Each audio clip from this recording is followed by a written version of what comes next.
Live from Dooley Health and Care Field in Joliet, Illinois. We'll have CCAC tournament baseball coming up shortly. Roosevelt against St. Ambrose. And we will come back on the air probably right around 4:20 with a preview of the ball game as we still have teams warming up out on the field. And so we will be back in about 5 minutes or so. And we will have our broadcast underway between Roosevelt and St. Ambrose. Game 3 of the CCAC tournament on the way shortly.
Live from Dooley Health and Care Field in Joliet, Illinois. This afternoon it is Game 3 of the 2023 CCAC Baseball Championship Tournament. And this game features the number 2 seed St. Ambrose Fighting Bees against the number 7 seed Roosevelt University's Lakers. Hi again, everybody, and good afternoon. I'm Tom Westenfeld. Great to have you along with us. Game number 3 about to get underway here. We've had 2 good ball games so far. Our previous game, St. Xavier pushing across a run in the bottom of the 9th inning, and they win that game over Olivet Nazarene to advance to the winner's bracket semifinal tomorrow. 3-2 was the final in the earlier game that began at 10 a.m. this morning. It was Indiana South Bend defeating Trinity Christian by a final of 5-1. So now it is game number 3 here, and the winner of this game will advance and play tomorrow at 10 a.m. here against St. Xavier in the first of the 2 winners bracket semifinals. And the loser of this game will head to the elimination side of the bracket and will play Olivet Nazarene tomorrow morning at 10 a.m. at Trinity Christian College in Palos Heights. But we have a first-round game on tap for you here. Beautiful day, 72 degrees is the current temperature here in Joliet. And let's take a look at the batting orders for this afternoon's ball game. Roosevelt will be the visiting team today. And so the batting order for the Roosevelt Lakers, it'll be Bryce Heyman leading it off and in center field, followed by Daniel Gutierrez at shortstop batting second. It'll be Diego Munoz batting third and at third base. It'll be Sean Blanchard, the DH, batting fourth. Batting fifth, the second baseman, Sherman Martin. Batting in the number 6 spot will be Hunter Darst. Batting seventh will be Jalen Hurd at first base. Jack Tonjes batting eighth and in right field. And then it'll be JoJo Mack in left field batting ninth. Noah Mathias on the mound today for Roosevelt Lakers. For the Fighting Bees of St. Ambrose University, it'll be Noel McCreary leading it off and at second base. Then Adrian Zatara batting second and in right field.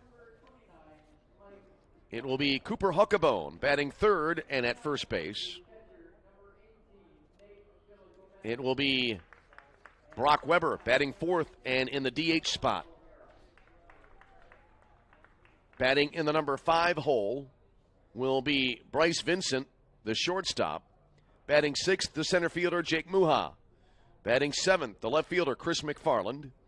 Batting eighth will be Mike Paviza at third base. And then Nate Villa-Gomez, the catcher, batting ninth. And it'll be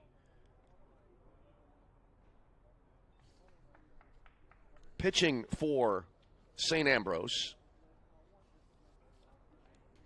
will be Connor O'Hara.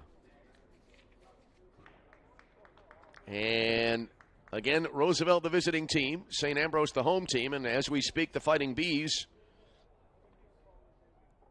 are taking the field here as we get set for game number 3 of our 4 games here on this opening day of the 2023 CCAC Baseball Tournament.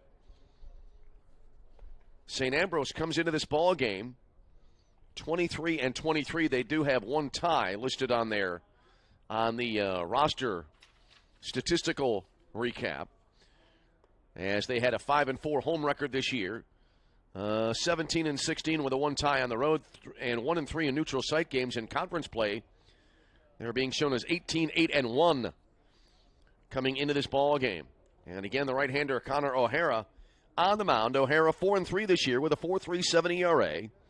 11 appearances, 9 in a starting role, has 1 complete game, 47 in a third innings, 49 hits, 29 runs, 23 earned runs, 16 walks, 45 strikeouts, and opponents hitting .263 against him. So we're glad you've joined us on this late Thursday afternoon. And again, a glorious day. Temperatures now into the low 70s, and we are about to begin the number 7 versus 2 matchup. Roosevelt's Lakers finished with an overall record of 24-17. They were 13-12, 1 over 500 in the CCAC. They were 8-3 in neutral site games thanks to a 6-1 run during their trip to Florida back in early March. So here we go, and the first pitch will be in for a strike as a swing and a miss here for Bryce Heyman, and we are underway here in Joliet. Here's the next pitch, and that'll be a fastball. Look like down, a little bit low. First pitch coming up at 4:29 p.m. Central Daylight Time. 1 ball, 1 strike now. And the pitch that'll sail to the backstop.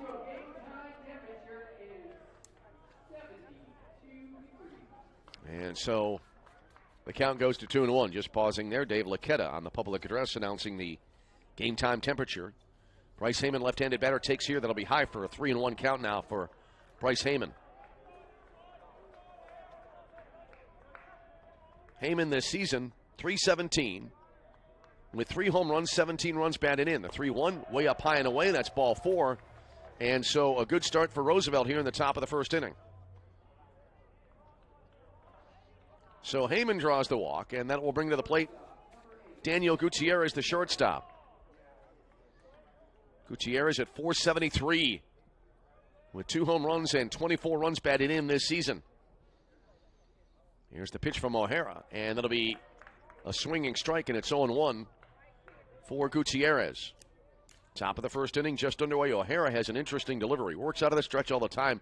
Has a very high over-the-top delivery with a right arm. There's a swing and a foul back out of play.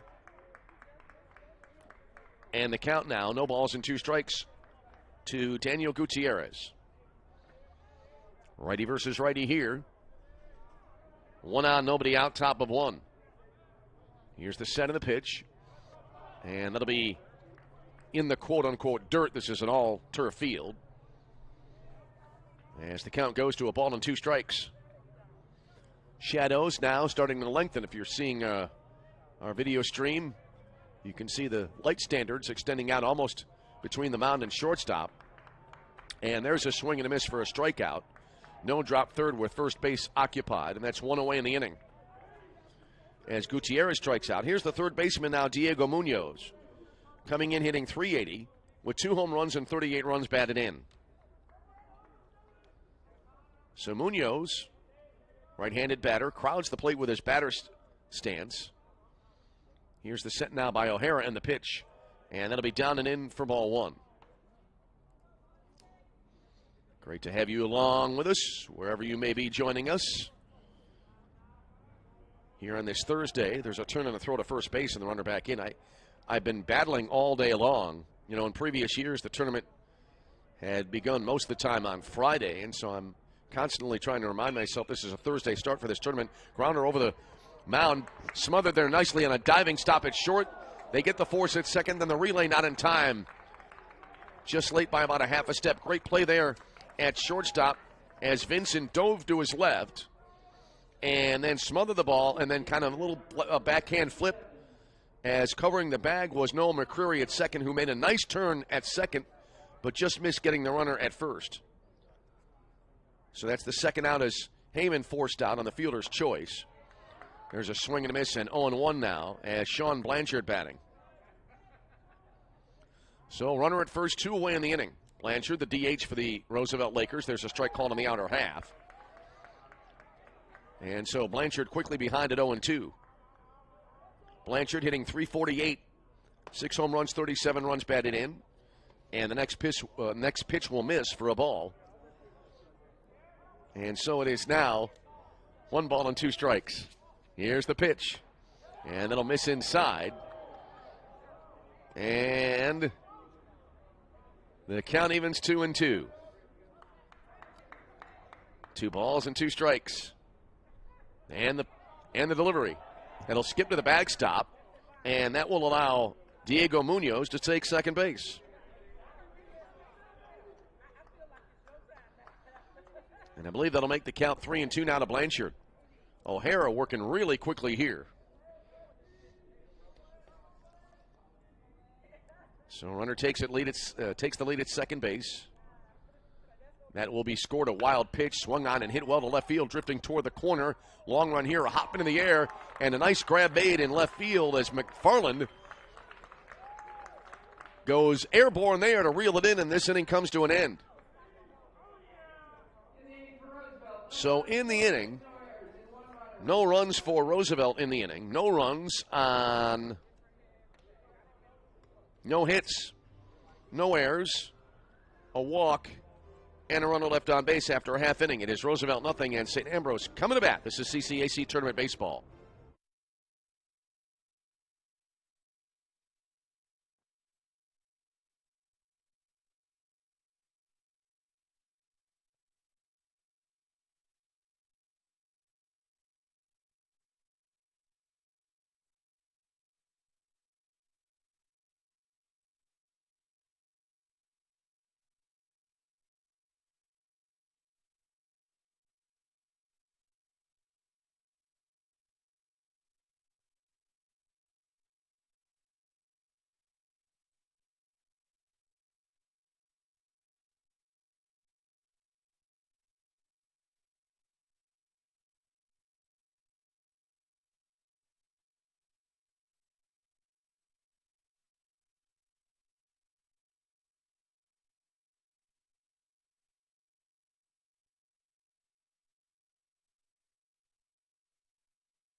All right, welcome back here as we head to the bottom half of inning number 1 at Dooley Health and Care Field here in Joliet, Illinois.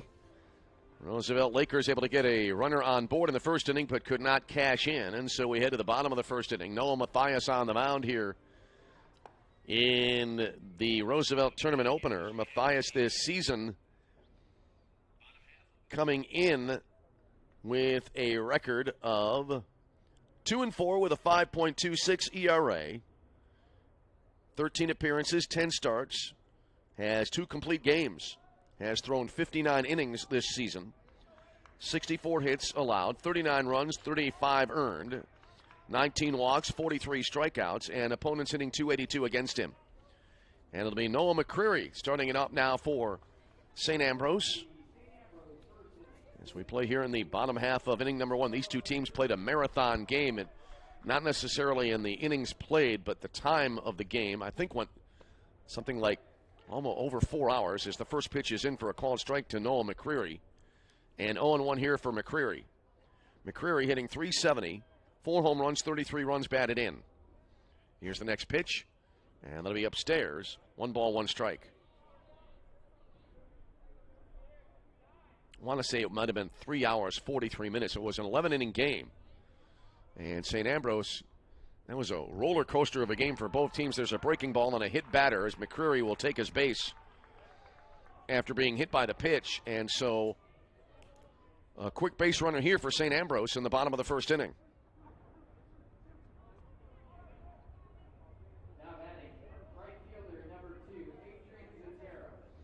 So here's Adrian Zitera now. Zitera hitting .280, has a home run, 28 runs batted in. And the first pitch to him will be, look like it came in a little bit low, and it was for ball 1. Lefty versus righty here on the pitch, and that'll sail to the backstop. Looks like Mathias there just totally lost the grip on the ball and airmailed it all the way to the backstop, and so that'll be the very definition of a wild pitch, and McCreary able to take second base. And it's now 2-0 to the batter, Zitera. He'll be followed by Cooper Huckabone, the first baseman, then Brock Weber, the DH, as we play here in the bottom of the first inning. All right, here's the set now. And the delivery. Down and in. And so it's 3-0. Yeah, in that long game, it was the first game of a 3-game series played at Modern Woodman Park in Davenport. Here's the next delivery. Strike on the inner half to make it 3-1. St. Ambrose took a late 6-3 lead into the ninth inning. Roosevelt came back and tied the game, and then St. Ambrose won the game in the bottom of the 11th, if memory serves. Here comes the set now, and the 3-1 pitch. Swung on, pop foul right side out of play, and that'll fill the count. Roosevelt playing in their road green jerseys today with the black numbers trimmed in white with the white pants, the green caps with the R-Wave logo. St. Ambrose in their home blue jerseys with the white numerals and trim and the white pants. Here's the set now by Noah Mathias. And the pitch. And that'll be lined down the right field line, foul. And so it stays 3-2 to Adrian Zatara as we play here in the bottom of the first inning. 0-0 game here at Dooley Health and Care Field in Joliet. Game 3 of 4 on the schedule today. Softball is underway as well in Crown Point, Indiana. Swinging the ball, slicing out toward the right side, backpedaling there. Sherman Martin, the second baseman, reaches up and makes the catch, and that will be out number 1.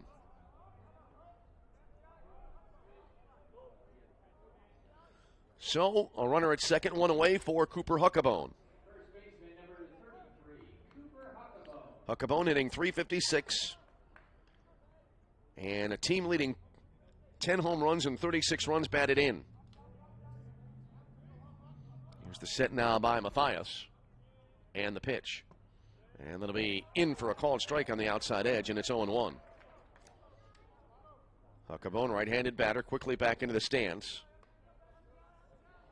Runner at second. One away, bottom of 1 in a scoreless game. Mathias looks back at second a couple of times, deals. Inside-out swing, popped up right side out of play. 0-2. Huckabone during the regular season, a very impressive .490 on-base percentage and a .650 slugging percentage.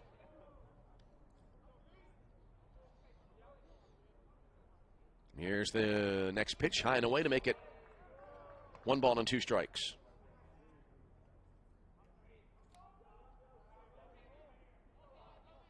St. Ambrose, the number 2 seed in the tournament. St. Francis, they get the top seed after winning the regular season title in the CCAC. There's a ball down and in. And now a 2-2 count.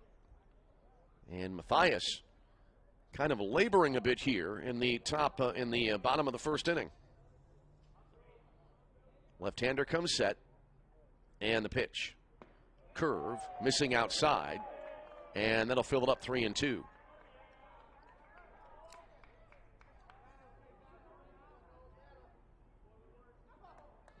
McCreary reached on the third pitch of his at-bat, and then Zatara had a lengthy at-bat, and now a full count to Cooper Huckabone. And the pitch. Popped up. Ball slicing down toward the right field line. Long run here, and that will drop in fair territory, and then trying to make a sliding catch. Jack Tonjes in right field inadvertently kicks the ball to the sidewall. A run will come in. Huckabone slides in at third, and St. Ambrose has a 1-0 lead. That ball kept slicing and slicing toward the line. They were playing Huckabone to pull. And so Jack Tonjes in right field had a long way, a lot of ground to cover there, trying to make a sliding grab, and then inadvertently deflected the ball into the corner. And so that gave Huckabone a chance to get to third, and it's a 1-0 St. Ambrose lead as McCreary comes in to score easily there. Here's Brock Weber, the DH. Weber hitting .325, 6 home runs, 41 runs in. And the first pitch fouled off to the left out of play, and it's 0-1. Game 3 of the day. Hopefully the vocal cords will hold out here. That was scored a triple for Huckabone. 0-1 to Brock Weber. Left-handed batter stands in. And the pitch. This will be hit sharply but foul, wide of third. 0-2 to Weber.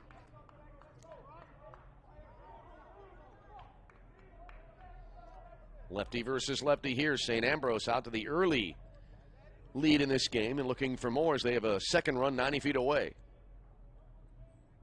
The pitch down and away. Good stop there behind the plate.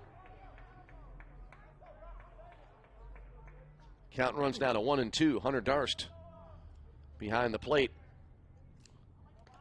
with that stop. A run in, a runner at third, and a 1-2 count with one away in the inning. And the pitch. Missing outside to even it up 2-2. Game 4 coming up tonight, 7 o'clock. St. Francis against Calumet St. Joseph. Aaron Sheelan will be on to call that game. He'll have the two games tomorrow while yours truly will be holding forth in Palos Heights, Illinois. Here's the next pitch. Curve, and it hit the batter. Second hit batter of the inning by Noah Mathias. Weber aboard, runners at the corners, still only one away, and that brings to the plate the shortstop, Bryce Vincent. Vincent hitting .282, has a home run and 28 runs batted in. So a little bit of a nightmare inning here, and we'll have a meeting at the mound for the Roosevelt pitcher, catcher, infielders, and a member of the coaching staff as we play in the bottom of the first inning. And Noah Mathias in all kinds of difficulty here. As St. Ambrose the 1-0 lead.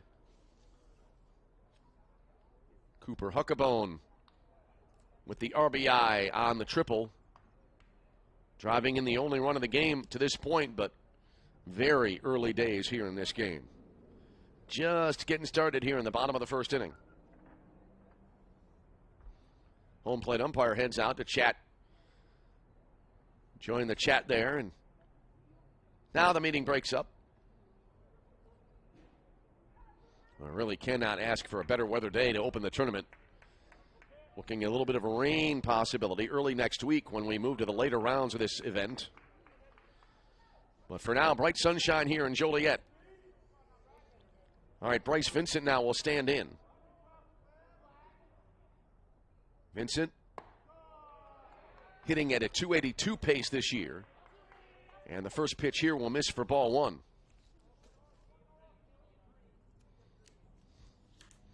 Mathias, left-hander, comes set now, and the 1-0. Bounce towards third, glove there near the bag, throw to second for one that will pull Sherman Martin off the base. He spins, tries to tag the runner out, or at least try to get to the base. I don't believe he did so, and everybody will be safe.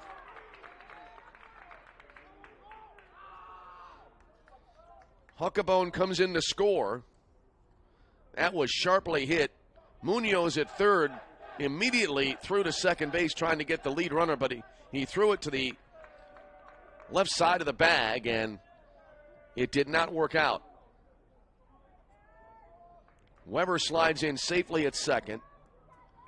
It's now a 2-0 ball game, and here is Jake Muha, the center fielder. He goes after the first pitch, flares it toward third. Glove there on a one-hop, throw to second for one. The relay not in time, and the inning will continue.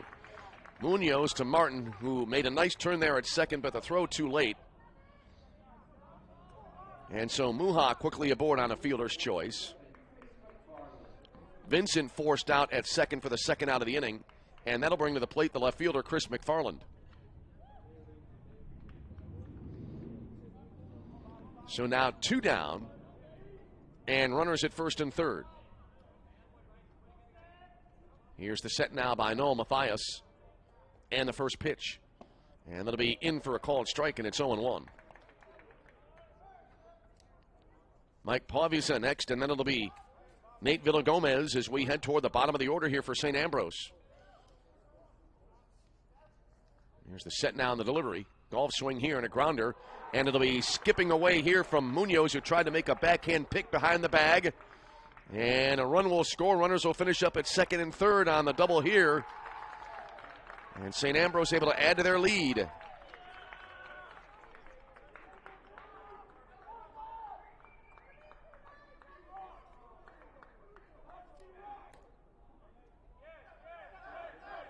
So it's now a 3-1 ball game as McFarland the RBI double. Weber able to come in to score. And here is Mike Pavisa.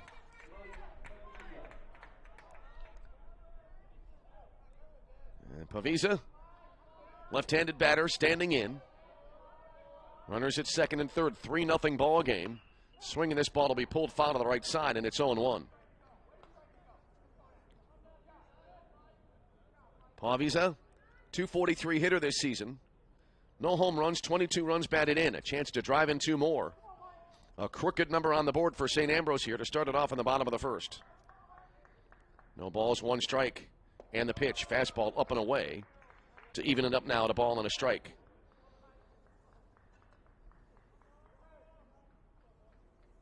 Lefty versus lefty here. Here's the set now. And the pitch. Breaking ball, and that'll be kind of tapped foul to the right of home plate. So 1-2. St. Ambrose on the verge of batting around in this inning.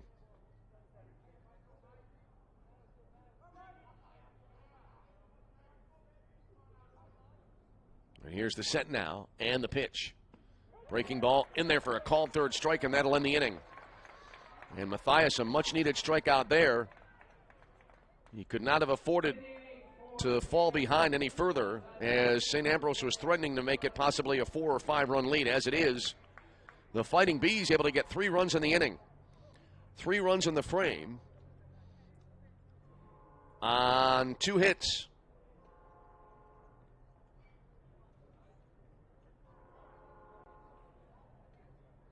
There was 1 error and 2 left on base, and after 1 inning of play, it is St. Ambrose 3 and Roosevelt nothing. This is CCAC Tournament Baseball.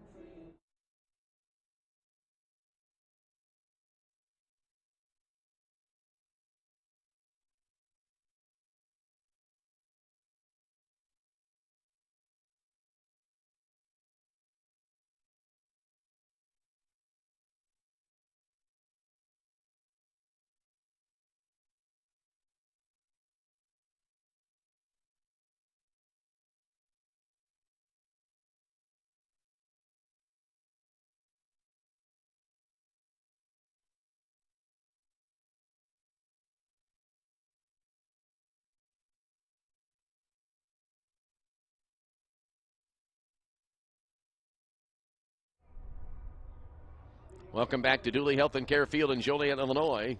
Top of 2, and Roosevelt now in an early 3-0 deficit as Sherman Martin will lead it off here for Roosevelt. And here's the first pitch from Connor O'Hara in there for a call and strike. And it is 0-1 to Martin. It'll be Martin, Darst, and Hurd due up for Roosevelt.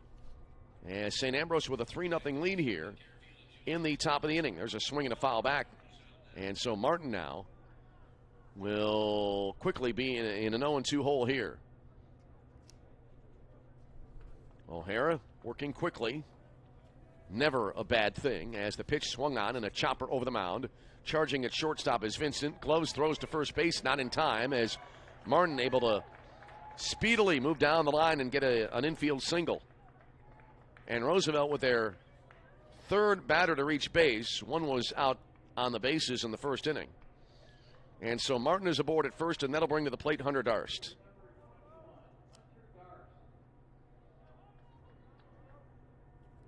So Darst stands in.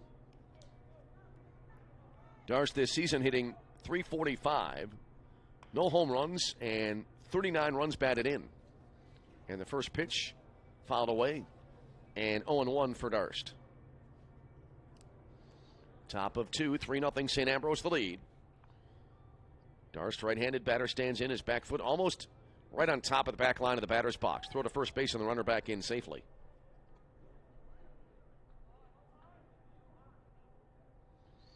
O'Hara quickly into the stretch in the pitch. That'll be fouled off to the right out of play.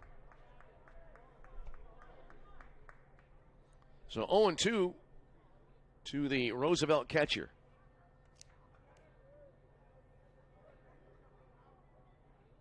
Here's the set. Throw to first base, runner back in. Tonight at 7, the 1 versus 8 matchup. St. Francis against Calumet St. Joseph. Here's a pitch that'll come in a little bit high. And so the count goes to a ball and 2 strikes. O'Hara leans in, gets the sign. Comes set, and the pitch. Pulled up the third base line. Glove near the bag, over to second for one, and then the relay, and they do not get him. Martin forced at second. Paviza there.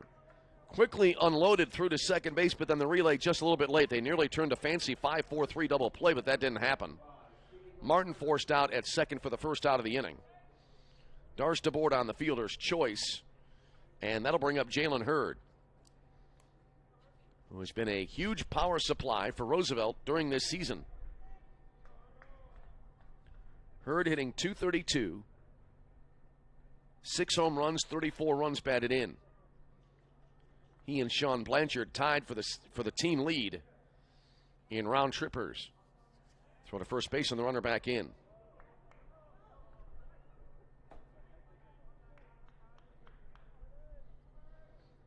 Roosevelt had 28 home runs during the regular season, as the first pitch to Hurd is in there for a strike. It's 0-1.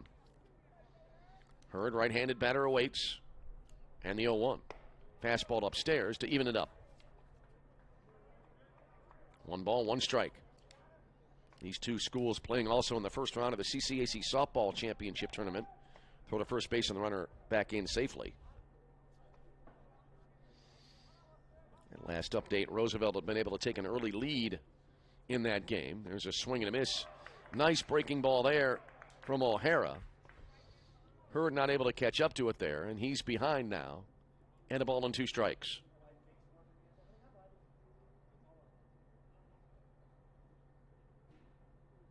And I think Jalen Hurd, let's see, he wants a new bat.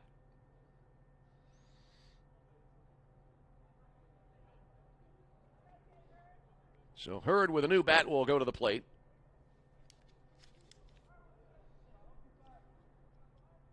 Behind in the count, 1 ball and 2 strikes.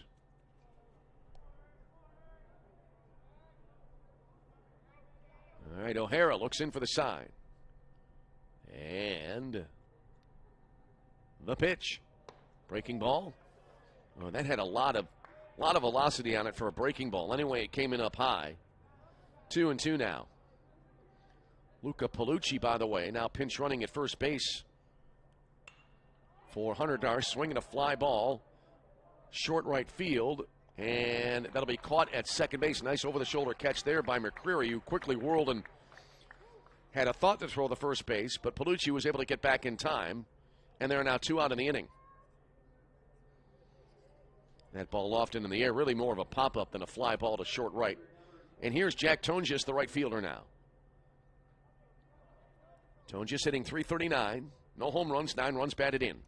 And the first pitch, that'll be down and away, 1 ball, no strikes.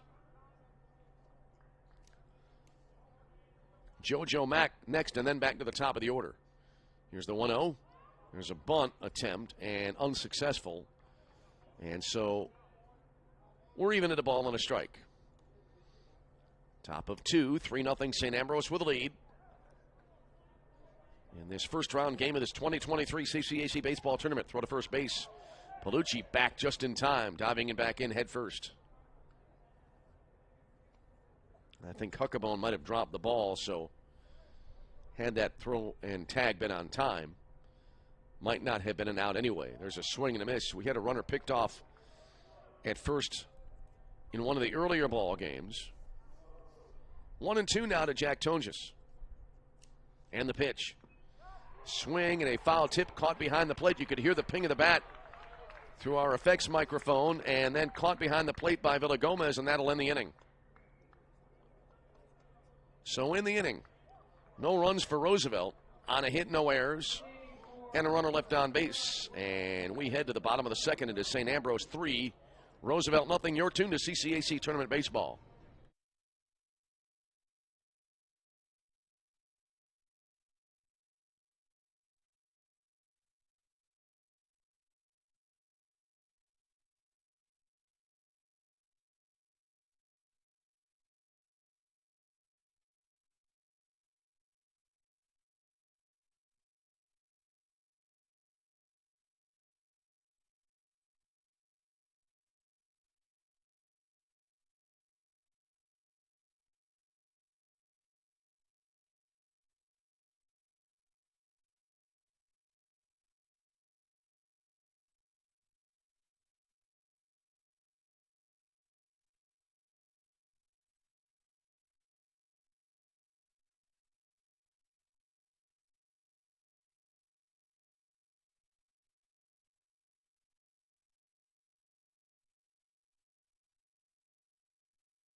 Back with you on this late Thursday afternoon as we head to the bottom of the second inning.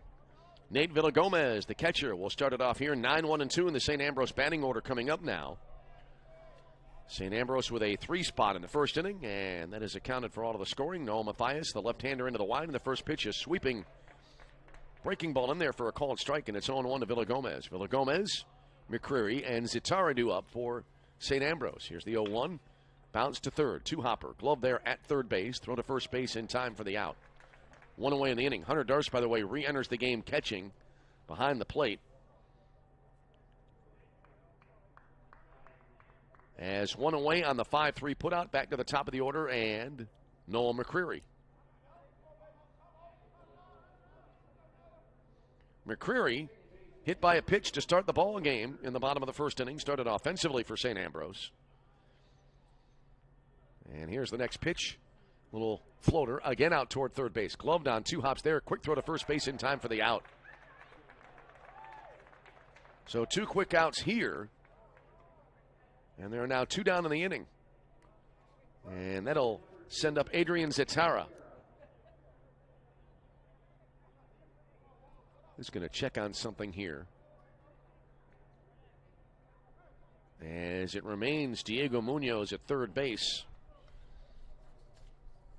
First pitch here. This is laced into left center field for a solid single. Zitara sitting dead red there on a first pitch fastball, and he drilled it. And he's aboard with a 2-out single for the Bees. And Cooper Huckabone now will get a chance to bat. Very often this year, early in the game, Daniel Gutierrez, who's the starting shortstop, would be lifted. Munoz would move over to short, and they would bring in Ben Compton to play third, but that has not happened. There's a called strike, runner going, throw to second base, and a sweep tag, beautifully done there by Gutierrez, the shortstop, and that'll end the inning. So that'll close out the frame on a caught stealing, and that inning comes to an end.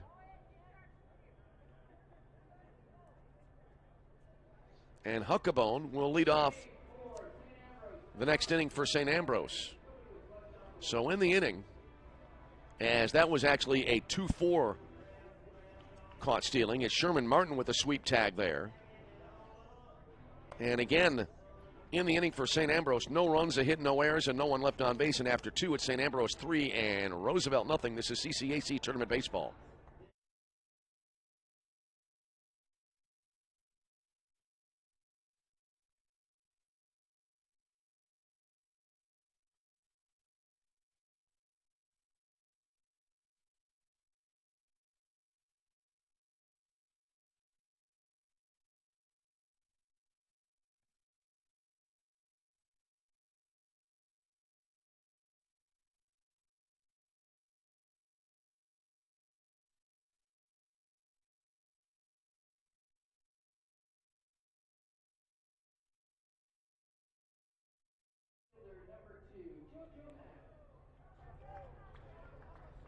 We head to the top of the third inning. JoJo Mack starting it off now for Roosevelt. It'll be 9-1-2 in the Roosevelt order coming up here. And here's the first pitch from Connor O'Hara. Fouled back out of play, 0-1 to the Roosevelt University left fielder. It'll be Mack, Heyman, and Gutierrez due up here for the Roosevelt University Lakers. There's a swing and a chopper toward third. Glove near the bag at third by Pavisa, and the throw to first base to the home plate side of the bag. Huckabone spins, applies the tag as Mack goes tumbling to the turf after running through the bag at first. And there's 1 out in the inning. I'll bring up now Bryce Heyman, who walked to begin the ball game back in the first inning, which, of course, is always when you begin a ball game in the first inning. Heyman stands in. O'Hara kicks and deals. Swung on, and a line drive caught at shortstop by Vincent for the second out. Maybe about a shoulder-high grab there, and there's quickly 2 out in the inning. And Daniel Gutierrez now due up. And he will, in fact, bat here with 2 out, nobody on in the top of the third. Gutierrez struck out his first time up back in inning number 1. And the first pitch here, in for a called strike, and it's 0-1.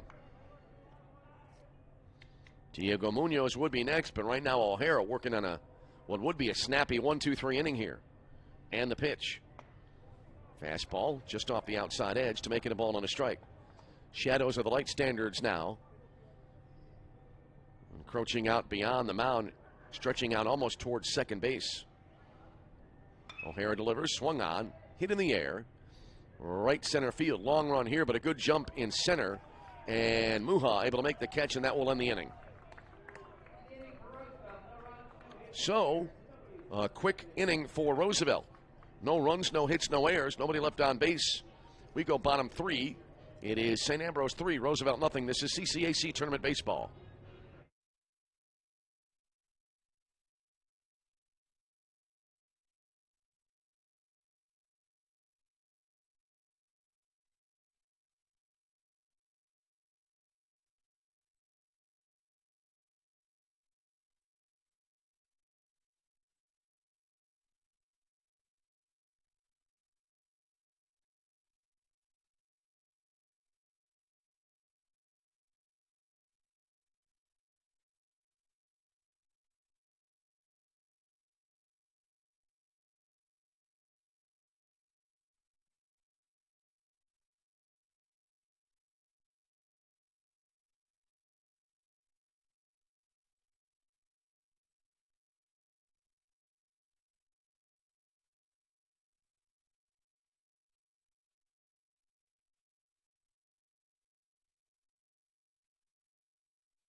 Cooper Huckabone now to lead things off here for St. Ambrose in the bottom of the third inning. And the first pitch is going to be a breaking ball missing outside.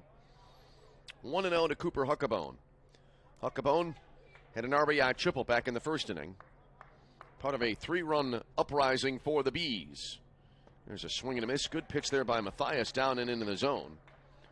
And that evens it up in a ball and a strike.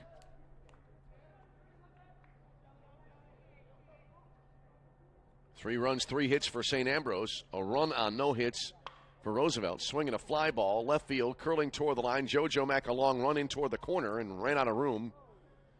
Went crashing into the padding on the sidewall near the left field corner. And one of the umpires going all the way out to retrieve the ball. And I think they're going to also take a look here at JoJo Mack. Yeah, the umpire also chatting with Mack. Right in front of the fence near the 348 sign, near the left field corner. Roosevelt head coach Jason Becker out to have a look here. I thought the umpire was initially going to go out to talk to JoJo, and then I saw him pick up the ball and thought to myself, well, maybe not, but now after he retrieved the ball, umpire, player, and coach are discussing things.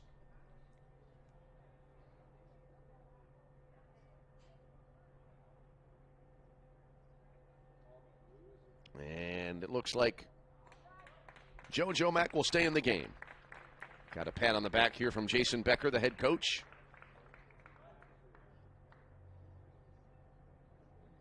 And we will be back at it shortly.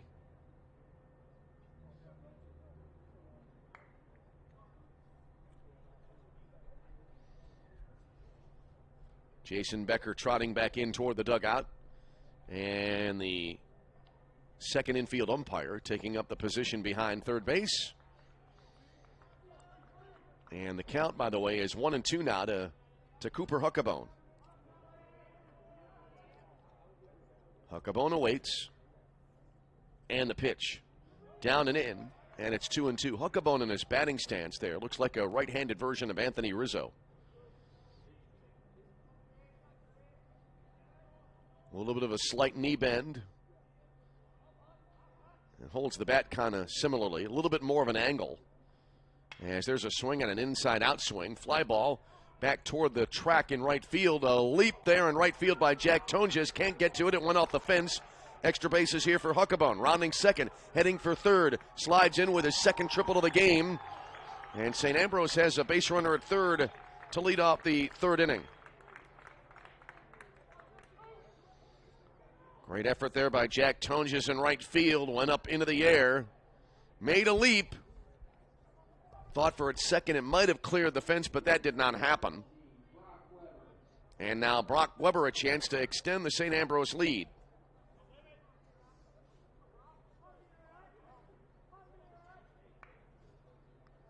Weber, left-handed batter, was hit by a pitch back in the first inning. Later came around to score. First pitch to him, and he gets hit again right above the right hip, and he takes his base and runners at first and third. Mathias has now hit 3 batters in this game. And that'll bring up Bryce Vincent. Vincent, 0 for 1, hitting into a fielder's choice back in inning number 1. And right now, real trouble here for Roosevelt. They trail 3-0. It's still relatively early in the ball game. And St. Ambrose, nobody out, and 2 aboard here in the bottom of the third inning. Here's the first pitch coming in here, a breaking ball. Missing outside, 1 ball and no strikes.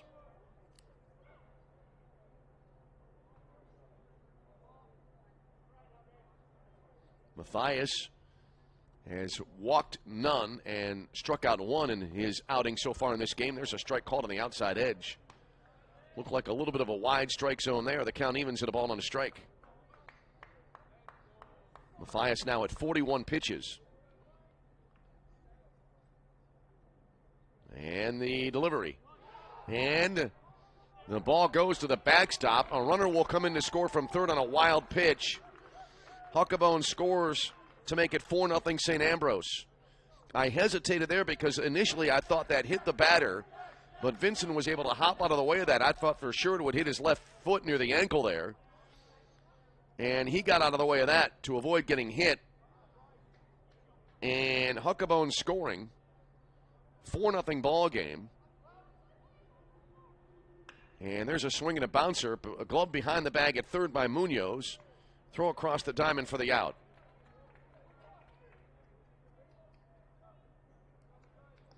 So that's the first out of the inning.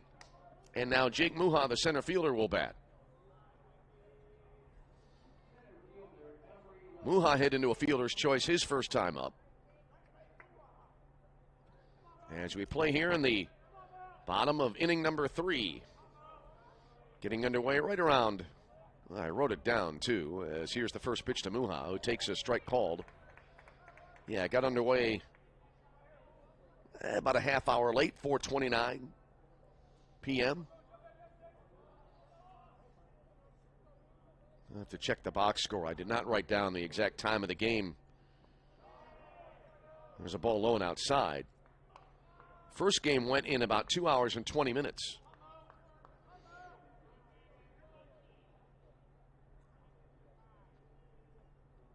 All right, Muha stands in. 1 ball, 1 strike. And the pitch. Just missed. Down and away.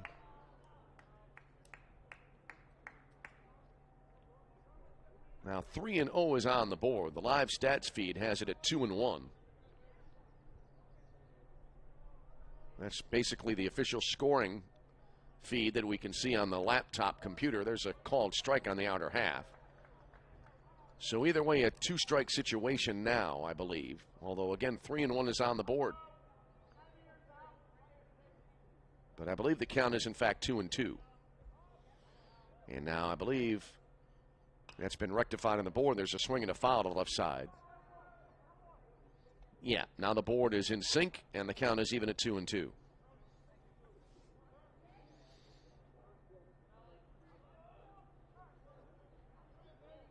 Two balls, 2 strikes. The set and the pitch. Swung on, in the air, slicing toward left center field. Long run here for JoJo Mack, but he's able to haul it in. As the runner there at second, Brock Weber stays put there, and that's out number 2 in the inning. That was a lengthy run there for JoJo Mack. And now that will leave it up to Chris McFarland here in the bottom of the third inning with 2 away and a runner at second. A run in for St. Ambrose. Brief meeting at the mound, pitcher and catcher here. Hunter Darst and Noah Mathias.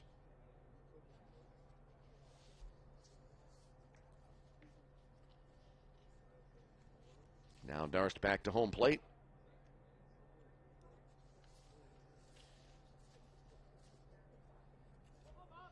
And we appear to be ready to resume.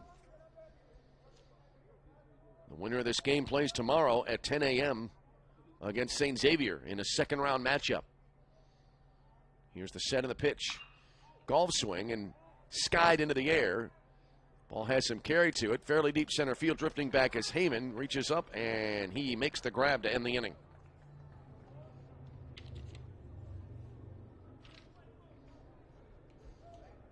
So in the inning for St. Ambrose, they pick up a run in the frame. 1 run in the inning as they cash in the leadoff triple. The 1 run on a hit batter, no errors, and a runner left on second base. And after 3, it is now St. Ambrose 4 and Roosevelt nothing. You're tuned to CCAC Tournament Baseball.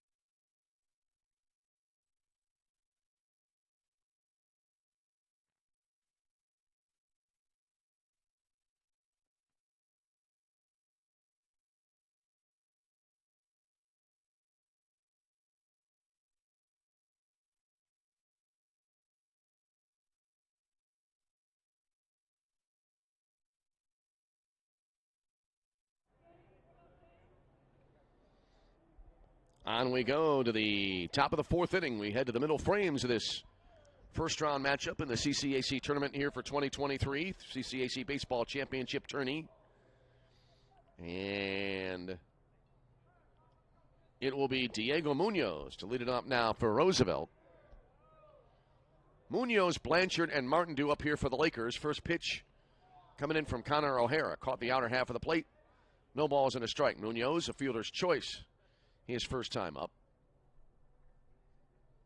The next pitch, hit in the air. Left field. Drifting back toward the fence, toward the left center field wall near the scoreboard, and that ball is gone. A home run for Diego Munoz, and Roosevelt on the board. That ball sailing over the fence right beneath the scoreboard in left field.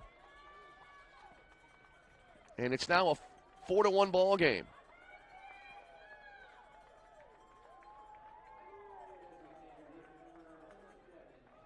So Munoz hits the second home run of the tournament.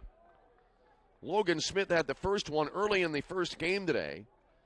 And Munoz goes deep here to make it 4-1. And now that'll bring to the plate Sean Blanchard, who takes the first pitch in for a called. Oh, that was up high, actually. I thought that was going to be for sure a called strike. And so it's 1-0 to Sean Blanchard, who lined to short left field his last time up. Actually, the ball had some carry.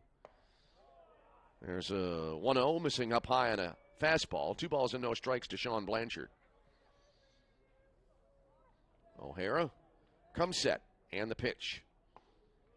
Breaking ball in, called strike to make it 2-1. No pitch timer needed here with Connor O'Hara on the bump. And the delivery. Fastball upstairs. 3-1.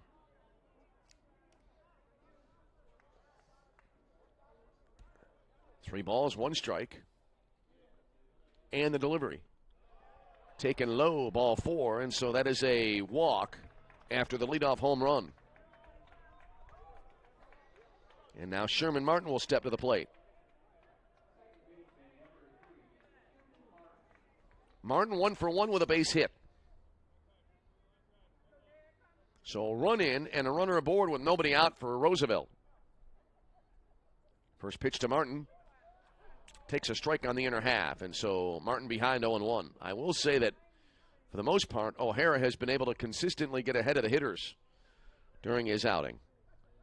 He has walked at least one. He walked, throw to first and the runner back in. He walked Bryce Heyman to start the ball game. And that is, or was his only walk until Blanchard got the walk just now. And the 1-0 pitch in there for a called strike to make it 1-1 now. And the delivery. Look out, high and tight to make it 2-1.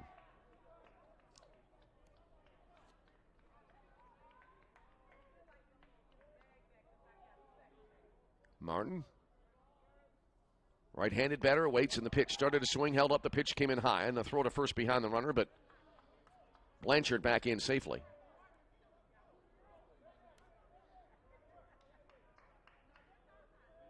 And the count now 3-1. And the pitch. Down and away, ball 4. So back-to-back walks here. And Hunter Darst now due up for Roosevelt. And a meeting at the mound here. Pitcher, catcher, now all the other infielders will join in. And I'm sure right now, Connor O'Hara, who right now is at the 51 pitch mark, will want to try to slam the door here and prevent any further damage. His team leads it here by a score of 4-1 in the top of the fourth inning. Roosevelt getting on the board on the leadoff home run from Diego Munoz. Munoz with that round tripper. Now with 3 home runs this season. And that'll bring up again Hunter Darst. O'Hara comes set in the first pitch.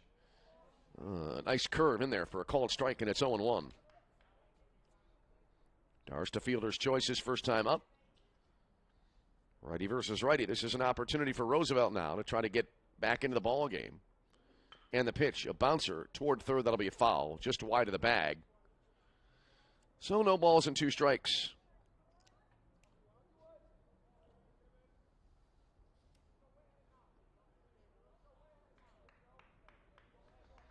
Mentioned the shadows lengthening, almost out now to right field, the one light standard shadow.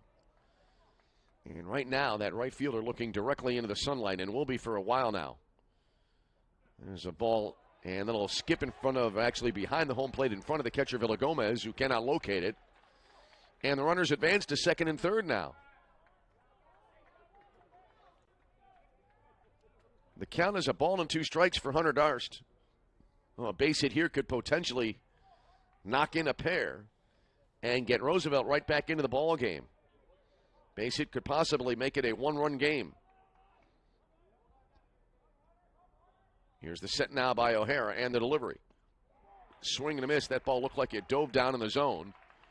And on the 1-2 pitch, Darst a swinging strikeout for out number 2 in the inning. And that'll leave it up to Jalen Hurd.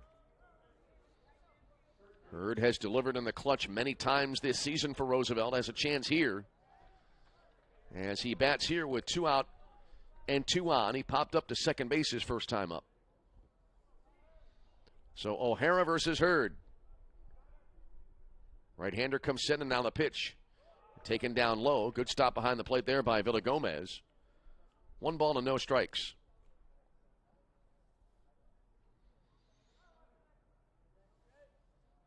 Munoz started the inning with a home run. There's a swing and a fly ball. Looked like it came off the end of the bat, but has some carry to it. Left center field, long run here. And that ball went way out to left field there. And trying to draw a beat on it there was Muha. And the out recorded. And that is the second out of the inning. On the play, Blanchard comes in to score. So a sacrifice fly. Here's Jack Tonjes now. As it is a 4-2 ball game. I was hesitating there on the call of that last play for multiple reasons. There's a flare out to short right field. That'll be in there for a base hit. A run will come in to score. And so Roosevelt cashes in the 2 runners that advance into scoring position, and it's a 1-run game. Jack Tonjes with an RBI single. Just kind of flared it out, took what the pitch gave him, and he was able to connect for an RBI single.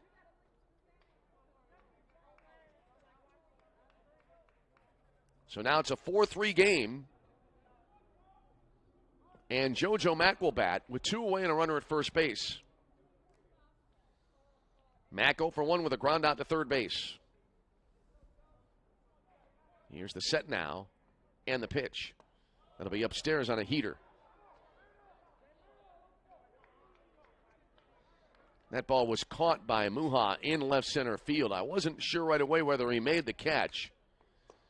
There's a ball high and away. So now 2-1 to JoJo Mack. And for a minute, the way the players were reacting just for a split second, I thought maybe it was going to be the end of the inning. There's a strike at the knees. 2 balls, 2 strikes the count now. Mack is 0 for 1 with a ground out to third base. 4-3 ball game. Here in the top half of inning number 4, there's a swing and a little roller to the right of home plate. And we'll hold now in a 2-2 situation.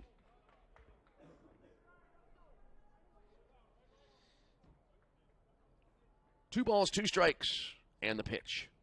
Started to swing and kind of reached out for it and was able to pull it on a foul ball near the third base dugout. And we'll hold it 2 balls and 2 strikes for JoJo Mack. Crowds the plate a bit, not as much as some other hitters we've seen so far today, but still crowds the plate a bit in his stance as a throw to first base and the runner back in safely. Top of the 4th, it is a 4-3 St. Ambrose lead. And the pitch. Golf swing, lifted in the short left field. That'll fall in for a base hit. Station to station here in Roosevelt now with a tying run in scoring position is Jack Tonjes to second base. Mack with a base hit. And now the 8th Roosevelt Laker of the inning will come to the plate as Bryce Heyman to bat.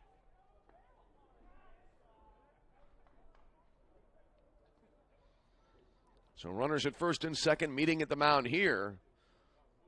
Let's see here. There is action in the St. Ambrose bullpen down the left field line. No indication of a pitching change as of yet. Home plate umpire now heading out. Umpire went out earlier on in a fairly large meeting. I think it was for Roosevelt last half inning, and he stayed there and looked like very amicably joined the conversation. But this time it's a much quicker visit by the home plate umpire to the mound as the meeting breaks up.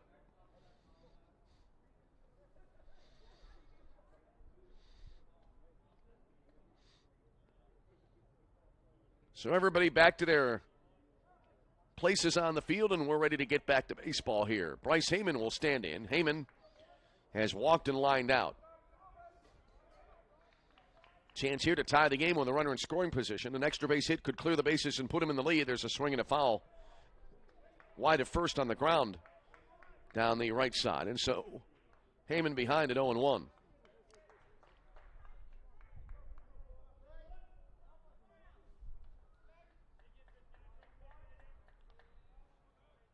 Two on, 2 out.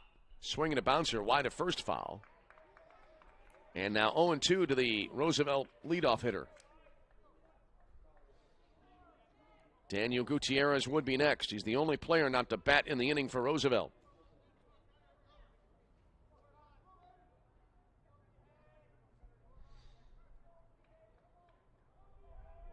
Long look in for the sign by O'Hara. Now he comes set in the delivery. High and away. And bat continues, a ball and 2 strikes. Now let's see here if Villagomez sets down and in on this next pitch.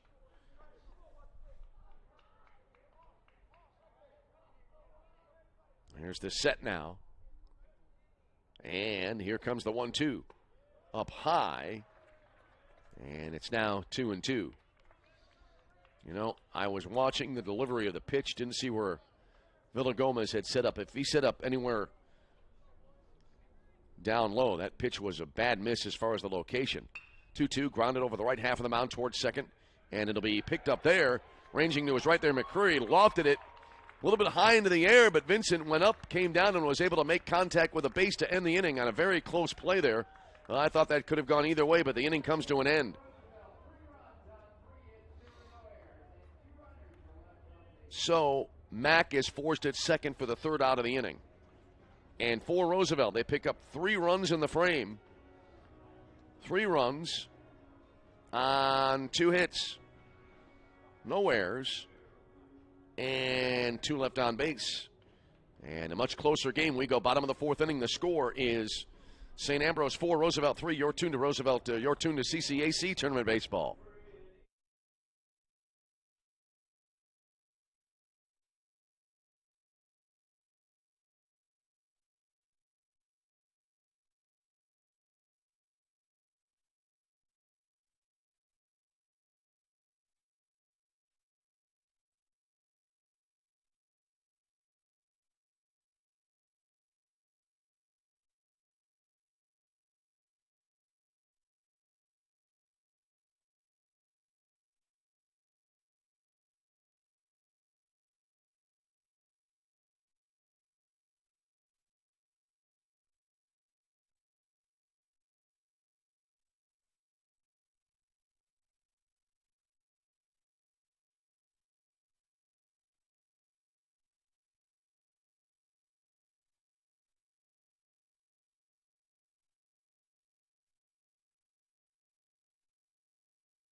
On we go now to the bottom of the 4th inning. First pitch grounded over the left half of the mound out towards shortstop.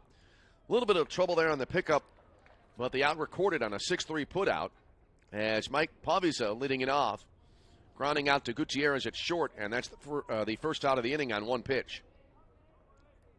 So 1 away for Nate Villagomez. Bottom of 4, 4-3, St. Ambrose with a lead. Fighting Bees taking the early 4-0 advantage, but the Lakers bouncing right back with a 3 spot on the top half of this frame. And there's a strike called 0-1 now to Villagomez, who's 0 for 1 with a ground out. Shadows now the grandstand, almost out toward home plate. There's a ball down and away. 1-1. Actually, they are near home plate. They're almost to home plate. There's the set in the pitch. Way up and away. And so now 2-1 here to Nate Villagomez. Noah Mathias remaining on the mound. He's gone 3 1/3 so far. Allowed 3 earned runs and struck out 1 and not walked a batter yet.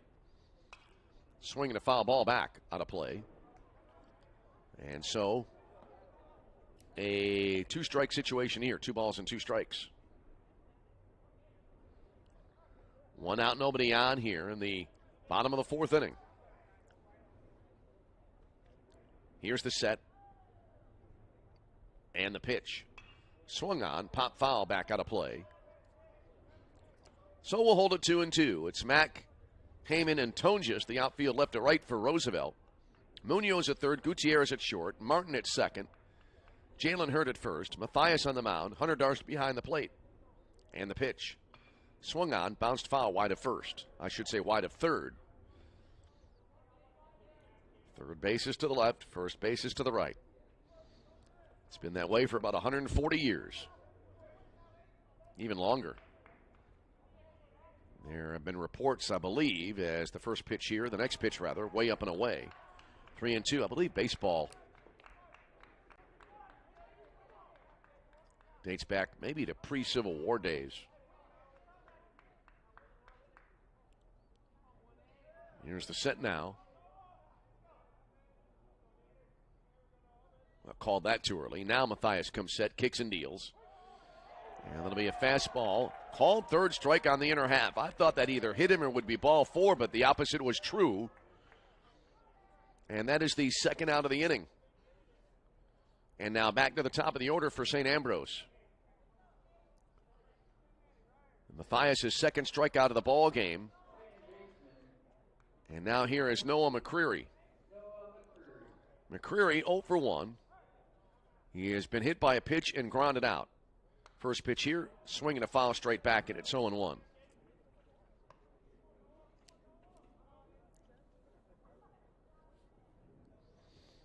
McCreary quickly back into his stance. And the 0-1. Bounce to the right side. Martin charging a little bit. Throws to first base, and that'll end the inning. And Noah Matthias now has retired the last 6 batters he has faced. As in the inning, no runs, no hits, no errors, nobody left on base. And we head to the top of the 5th inning. It's St. Ambrose 4, Roosevelt 3. This is CCAC Tournament Baseball.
Back with you from Dooley Health and Care Field in Joliet, Illinois. Middle inning of this first round tournament matchup, Roosevelt against St. Ambrose.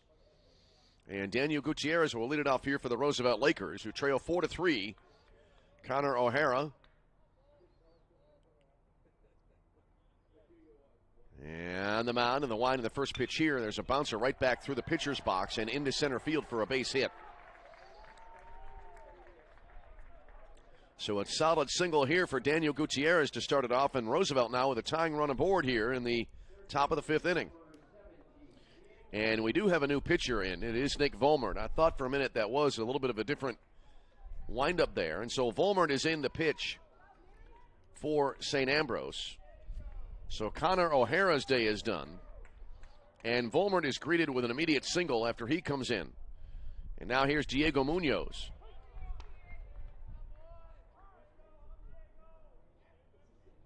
And Munoz immediately facing an 0-1 count as Volmert able to throw a strike on that first pitch. Here's the kick in the delivery.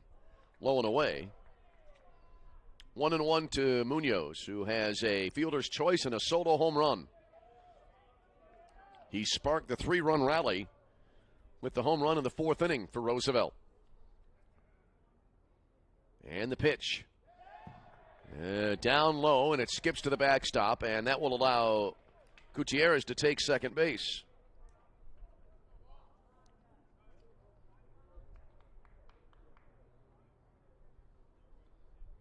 So a 1-1 count for Munoz. And now a new base runner coming in for the Lakers This will be Danny Holloway coming in for Roosevelt now.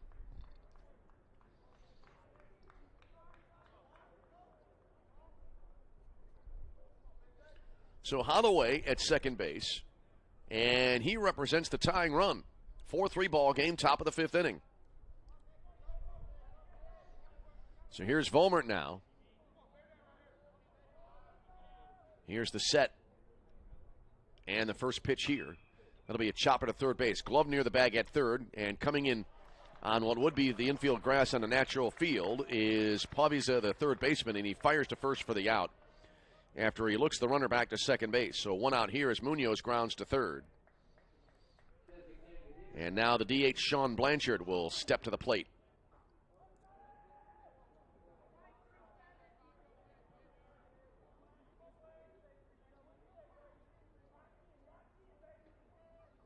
Righty versus righty here. And the first pitch coming in. Almost a three-quarter delivery there by Volmert as the pitch came in low and away.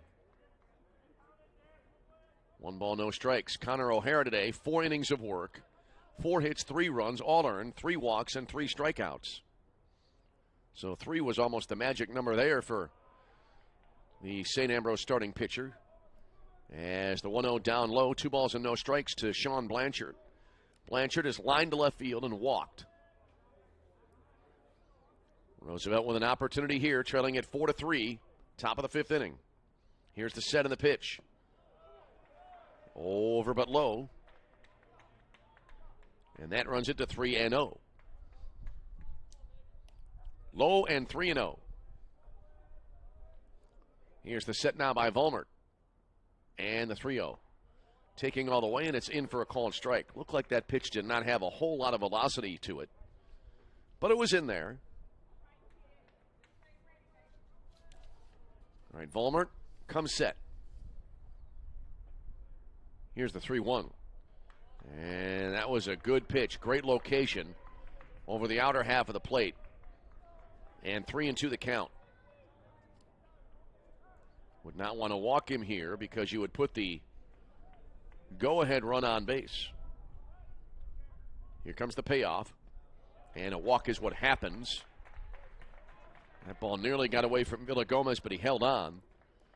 And at second base, Holloway drifted well off the bag, but there was no throw. A base on balls here, and now Sherman Martin to the plate. Martin has a single, a walk, and a run scored. Here's the set now, and the first pitch.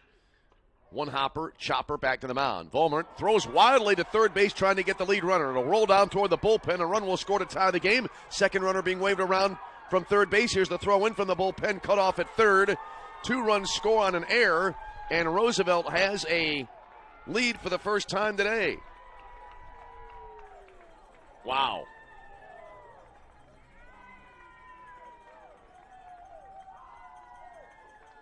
Did not see that coming. Martin winds up at second base.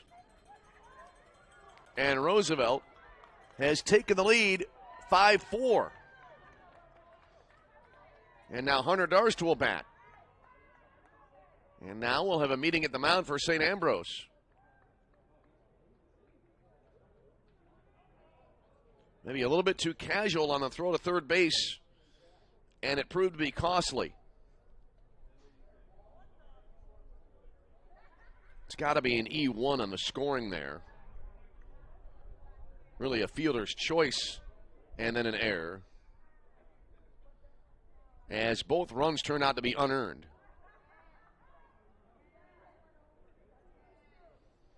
And the early 4-run lead for St. Ambrose has evaporated.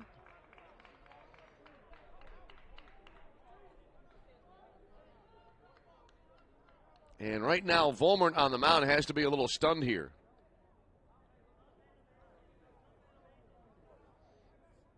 Although, again, both runs unearned. So here's Darstu as a fielder's choice and a strikeout.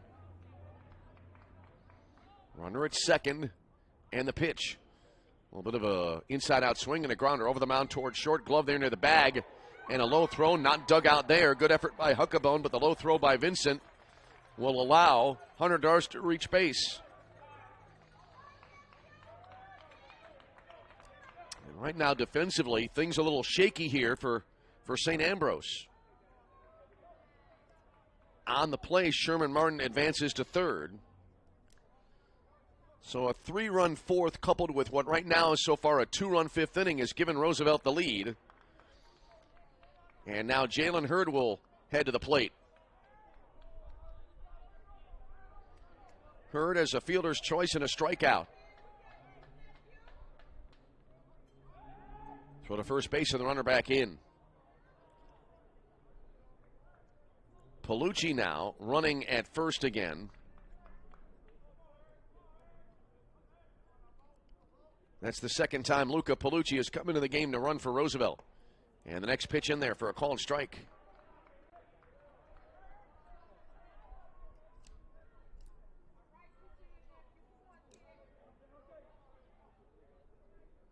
So now Jalen Hurd at the plate. And the pitch. And that hits Hurd on the shoulder. It goes flying to the backstop there. And so that will load the bases.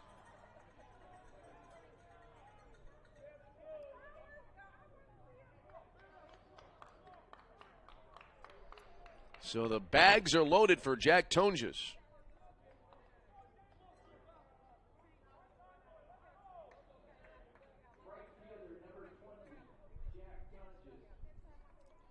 Darst's bat, by the way, was ruled a base hit. Here's a swing and a pop foul right side and out of play. Nate Villagoma's great effort there almost went tumbling into the Roosevelt dugout. But he's okay. And 0-1 now to Jack Tonjes, who is a strikeout and an RBI single.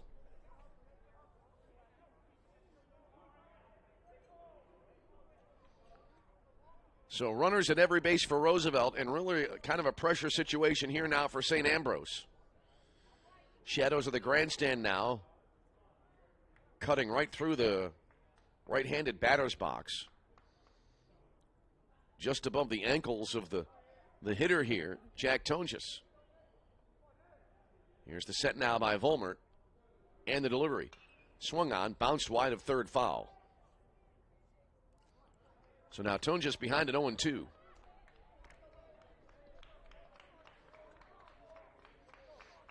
So each team now has been charged when they're in this game. And both errors. I'm going to have to look back at my scorebook and see if the first error was very costly for Roosevelt. Certainly a costly error here. Breaking ball upstairs. High and tight, actually. And so now it's 1 ball and 2 strikes. JoJo Mack next, and then back to the top of the order. For the second straight inning, the Lakers are threatening to bat around. They sent 8 men to the plate in the last inning. There's a swing and a fly ball slicing toward the right field line. Zatera over near the line, cannot get to it as it lands in the bullpen.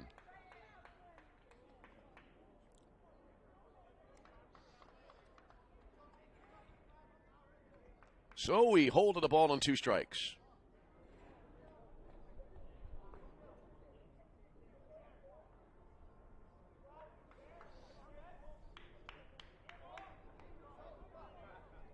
Here's the set now by Voltman.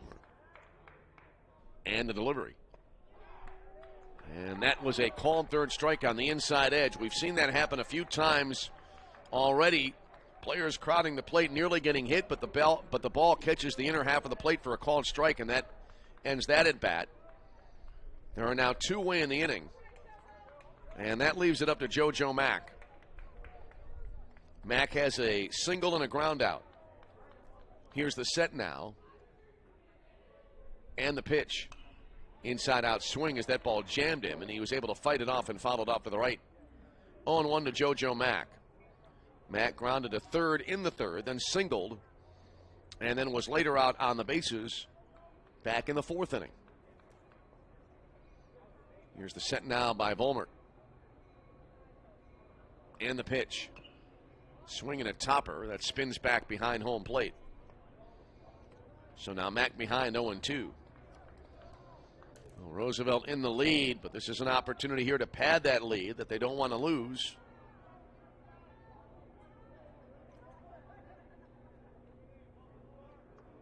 Volmert right now Just wants to keep St. Ambrose, keep them close here. Lots of time left in this ball game, approaching the halfway point of the contest. The next pitch swung on, served out toward the right side. It'll sneak into right field for a base hit. 1 run is in, 2 runs will score, and the Roosevelt Lakers add to their lead. McCreary dove to his left, nearly got to it. It was just beyond the edge of his glove and into right field. So Mack with a 2-run single there. As Martin and Palucci able to score. And that will be it here. Well, let's see here. There is action in the bullpen. And yeah, that'll be it here for Vollmer. So we'll have a pitching change. We'll tell you about it after we take a break. As Roosevelt now has surged in front. They lead at 7-4. This is CCAC Tournament Baseball.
So now coming on the pitch here for St. Ambrose will be Grant Baker, a junior right-hander, 6 foot 190 from Bartlett, Illinois.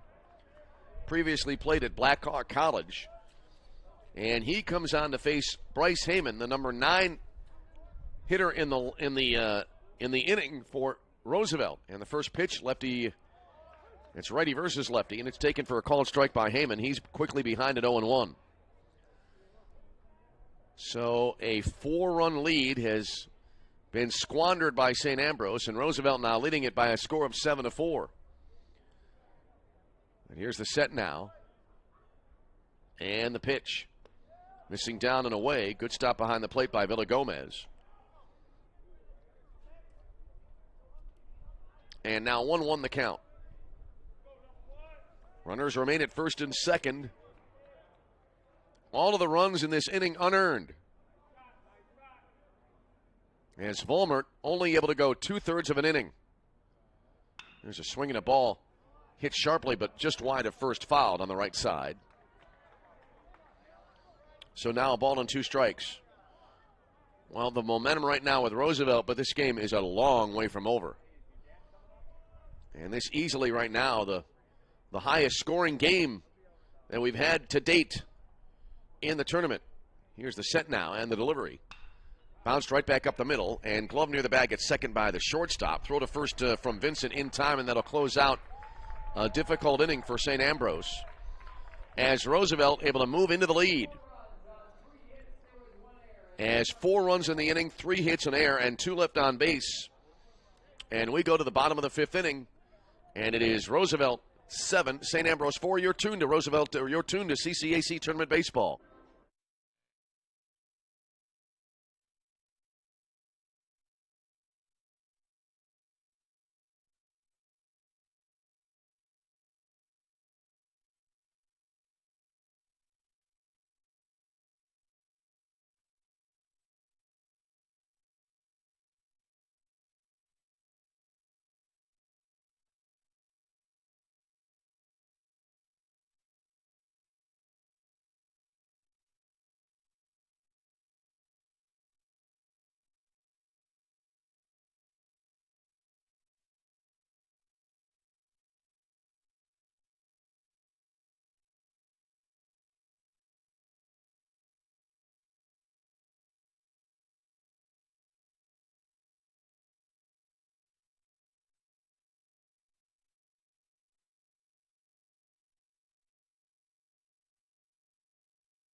Back with you from Joliet, and a different ball game than we had earlier on now, as Roosevelt has been able to take a 7-4 lead, and Adrian Zotero will lead it off now for St. Ambrose as the 2, 3, and 4 hitters on the Fighting B order due up. And Noah Mathias remains on the mound. And the first pitch from the lefty, a breaking ball, missing high, might have been a little bit away. 1 ball, no strikes. Zotero 1 for 2 in this game, as he has a single and a line out. Here's the 1-0. Jammed him, and he lifts it in the air, does Zotero to left field. JoJo Mack moving over to his left, reaches up, makes the play, and that's the first out of the inning. So 1 away, and that'll send to the plate Cooper Huckabone. Huckabone, 2 for 2, a pair of triples. So 6 total bases. We had Logan Smith, I believe it was, collect 8 total bases for Indiana South Bend earlier on in the day for the high in that category so far. There's a breaking ball in for a called strike, 0-1. The ball now entering shade just as it reaches home plate. Here comes the next pitch and a 2-hopper to third base. Glove there near the bag at third by Munoz. Throws to first, and that'll be out number 2. 2 quick outs for St. Ambrose in the bottom of the 5th. And now Brock Weber to bat. Weber's had an interesting day. He's been hit by a pitch twice. Remember calling a doubleheader. It happened to be in the old Hubert Humphrey Metrodome in Minneapolis. There's a ball outside, 1 ball and no strikes to Weber. It was a game for Robert Morris University, a doubleheader. I don't recall against whom. Here's the 1-0. And he is hit again for the 3rd time. And I was just bringing up the point that I called a game once where there was a batter who got hit 6 times in a doubleheader. And Brock Weber is aboard again after being hit by a pitch for the 3rd time in this game. And now Bryce Vincent will move to the plate here. 1 more base runner, and the tying run will come to the plate for St. Ambrose. Vincent, a fielder's choice, and a ground out. Grounded to third last time up. Here's the first pitch from Mathias. And that'll miss up and away for ball 1. 7-4, Roosevelt in the lead. Roosevelt 7-1. Runs, hits, and errors, respectively. Next pitch down and in, 2 balls and no strikes. 7 runs, 7 hits, and an error for Roosevelt. 4 runs, 4 hits, and an error for St. Ambrose. Vincent out of the box. And now back in. The set and the pitch. That'll miss outside. 3-0. And Mathias now in danger after getting the first 2 batters to be retired. Is in a situation here he may put the tying run of the plate. 3-0 pitch, caught the inner half of the plate for the called strike, and it's 3-1. Zotero began the inning with a fly out to left field. Then it was Huckabone on a ground out to third, but then a hit batter, and now Mathias in danger of issuing the walk. Did get a strike on the last pitch, but he misses here, ball 4. That's his first walk of the game. And runners now at first and second with 2 away for St. Ambrose. Weber to second, Vincent at first, and that'll bring to the plate the center fielder, Jake Muha.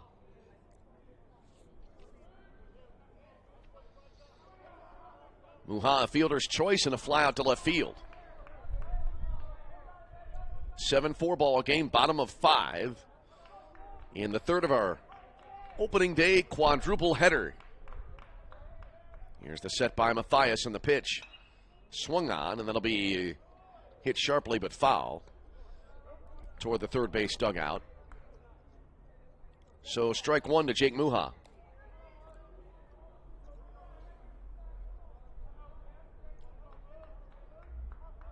All right, here's the set. And the 1-strike pitch. Curve in there for a called strike. Good pitch. And that makes it 0-2 to Muha. Chris McFarland would be next.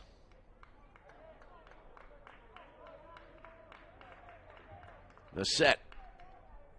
I called that a tad too early. Now here's the stretch in the pitch. Down and away, and the at-bat will continue to ball and 2 strikes.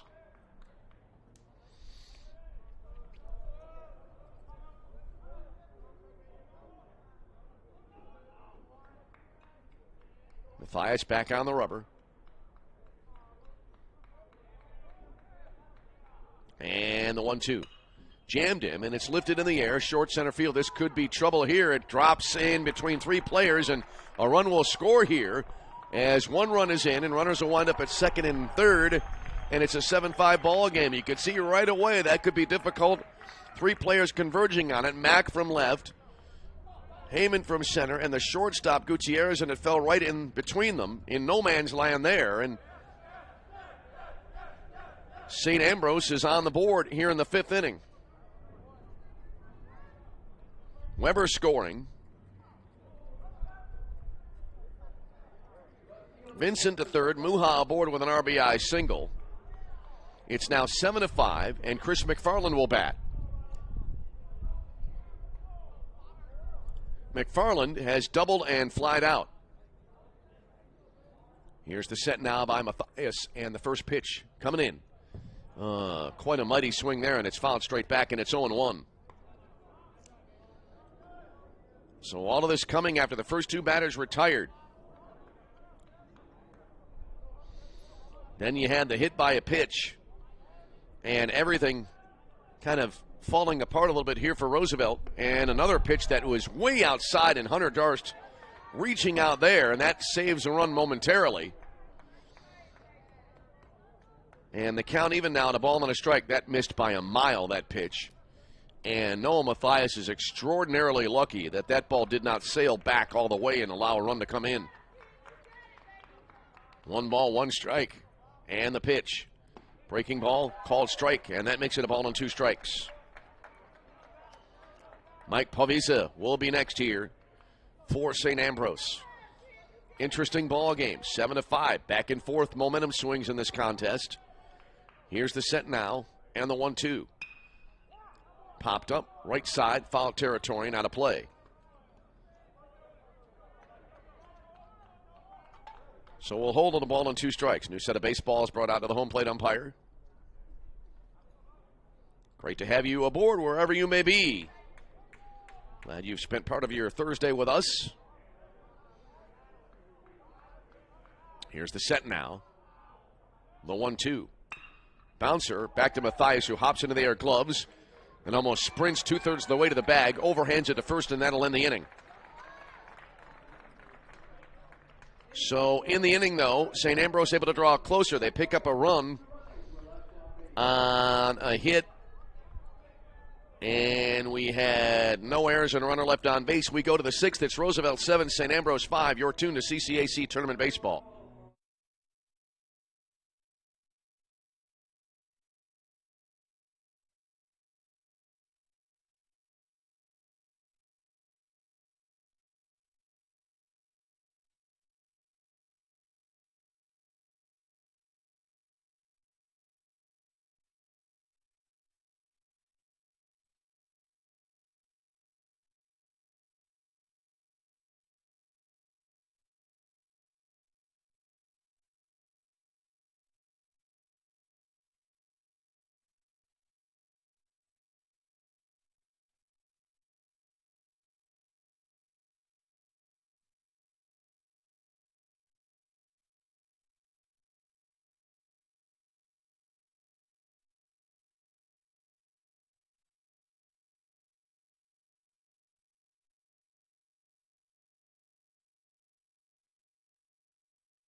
On we go now to the top half of inning number 6.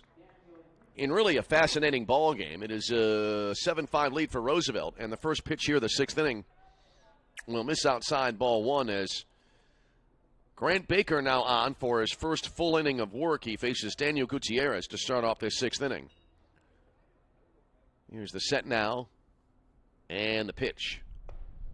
And that was inside, did not miss hitting him by much. And so now 2 balls and 2 strikes to Gutierrez, who is 1 for 3 with a strikeout. Baker into the line. The pitch popped up right side, foul territory. Coming over is Huckabone, the first baseman. Underneath it, reaches back, and it goes beyond his glove. Did not reach back far enough, and it lands for a foul ball.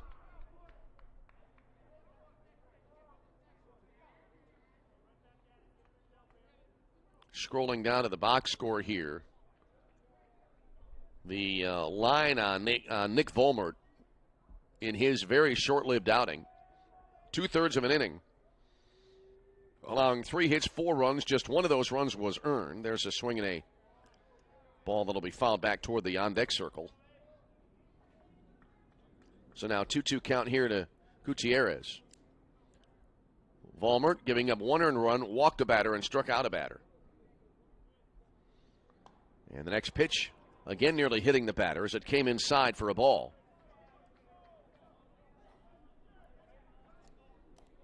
Top of the sixth inning, 7-4 Roosevelt the lead. 7-5, I should say. 3-2 the count here. And the pitch. And that'll be down and away, ball 4, and that'll be a leadoff walk here for Roosevelt. I misspoke just a second ago. I'm really hoping I didn't say 7-4 going into the break. But it is a 7-5 ball game. And now here's Diego Munoz, who is 1 for 3 with a home run and a run scored. So Munoz stands in against 7-5 the score here in the top of the sixth inning. I got stuck on 4 on the score during one of the earlier broadcasts today. There's a strike for Munoz. He's behind at 0-1. And by the way, on that drop foul ball, Cooper Huckabone has been charged with an error. There's a ball outside.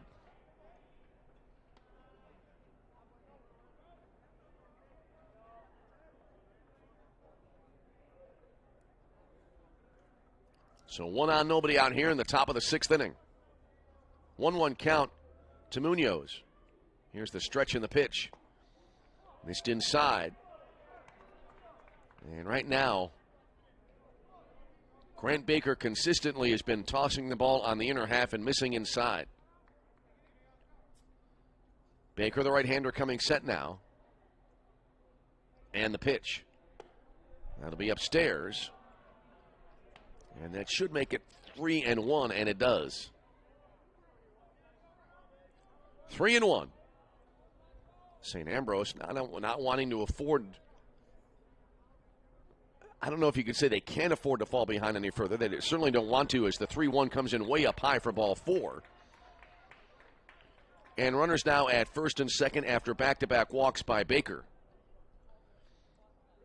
And now Sean Blanchard will step up to the plate. So Blanchard now will stand in. Blanchard is lined out and also walked twice. Well, the walks and the hit batters are piling up in this game. First pitch here. And that'll be down and away. 1 ball, no strikes. Going to see here if I can't find that total or maybe add it up really quickly here. And, well, I get a little time as we have a meeting in the mound now. So let's see here. We're going to have to check the pitching lines. Noah Mathias, so far, for Roosevelt, has walked 1.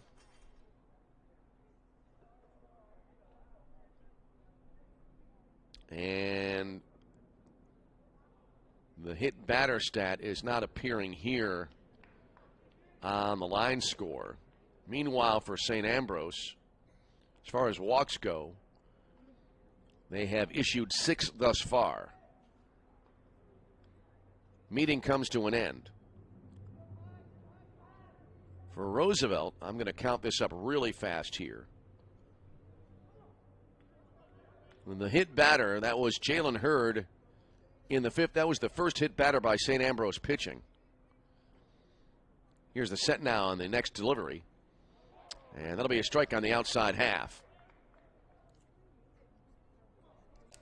Meanwhile, St. Ambrose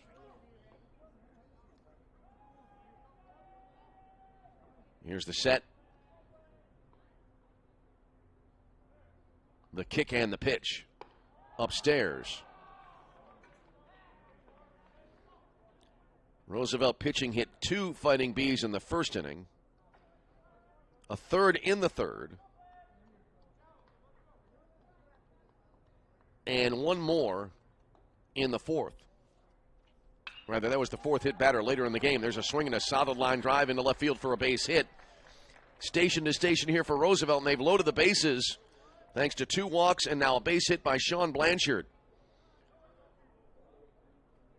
So runners at every base now for Roosevelt, and real trouble again for St. Ambrose. They were able to get back to within a pair in the last half inning.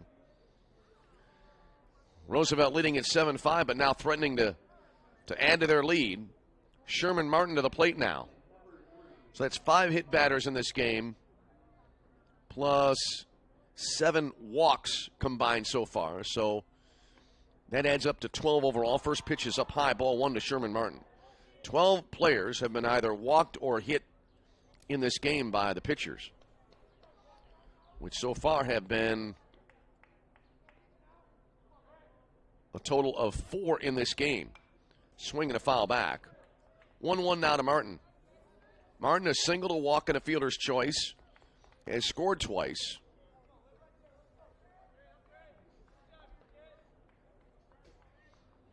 Runners take their leads at every base. Here's the set in the 1-1. Swing and a miss, ball down low and away, and Martin, not a real great swing there, and he's behind at 1-2. Looked like Martin just kind of reached out for that ball, and not much of a chance to make contact. Here's the set now and the delivery. Swing and a foul back, and we'll try it again. And a ball and 2 strikes. We play here in the top half of the 6th inning. This game's starting to get lengthy time-wise. 7-5 ball game. Roosevelt 3 in the 4th, 4 in the 5th. St. Ambrose 3 in the 1st, then 1 more in the 3rd, and 1 more in the 5th. And now on the 1-2 offering, there's a swing and a miss, a strikeout here for Sherman Martin. And that'll be out number 1. And that'll bring up Hunter Darst.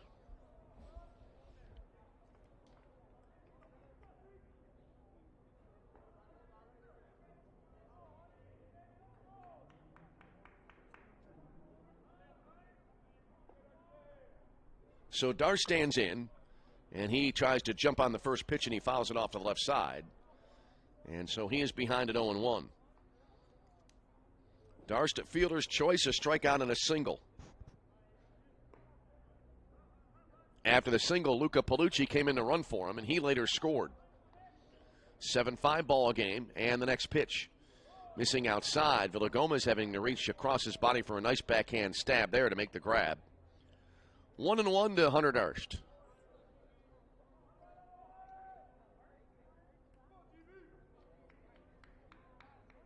All right, here's the look in for the sign. And the pitch. Taken for a strike on the outer half. And that makes it 1-2 now. So Grant Baker trying to battle back here after a walk and a single, allowing the Roosevelt Lakers to load the bases. He came back with a strikeout here looking for another one. Here's the 1-2. Down and away. Villagomez again a good stop. And the count even now at 2 balls and 2 strikes.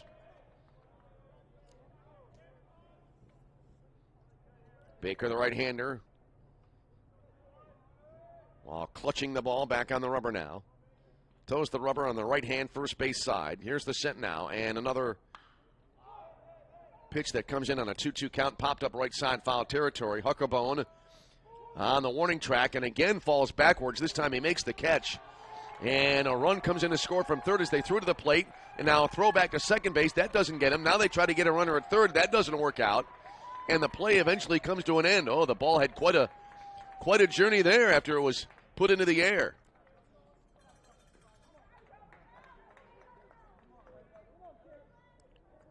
So that will be a pop out to Huckabone for the second out of the inning. And it is a sac fly as a run came in to score. As Gutierrez scoring, alert base running there. And that makes it an 8-5 ball game. And the first pitch here is outside to Jalen Hurd. So that will be ruled a sacrifice. Hurd now batting. And he has a 1-1 count. And the next pitch fouled back.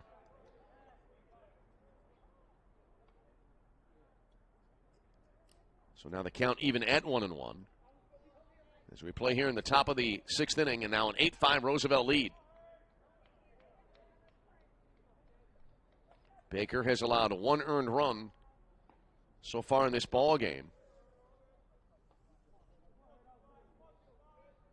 Here's the set now. Shadows the grandstand almost to the pitcher's mound. Actually at the pitcher's mound. About to move past the mound as there's a ball low and outside.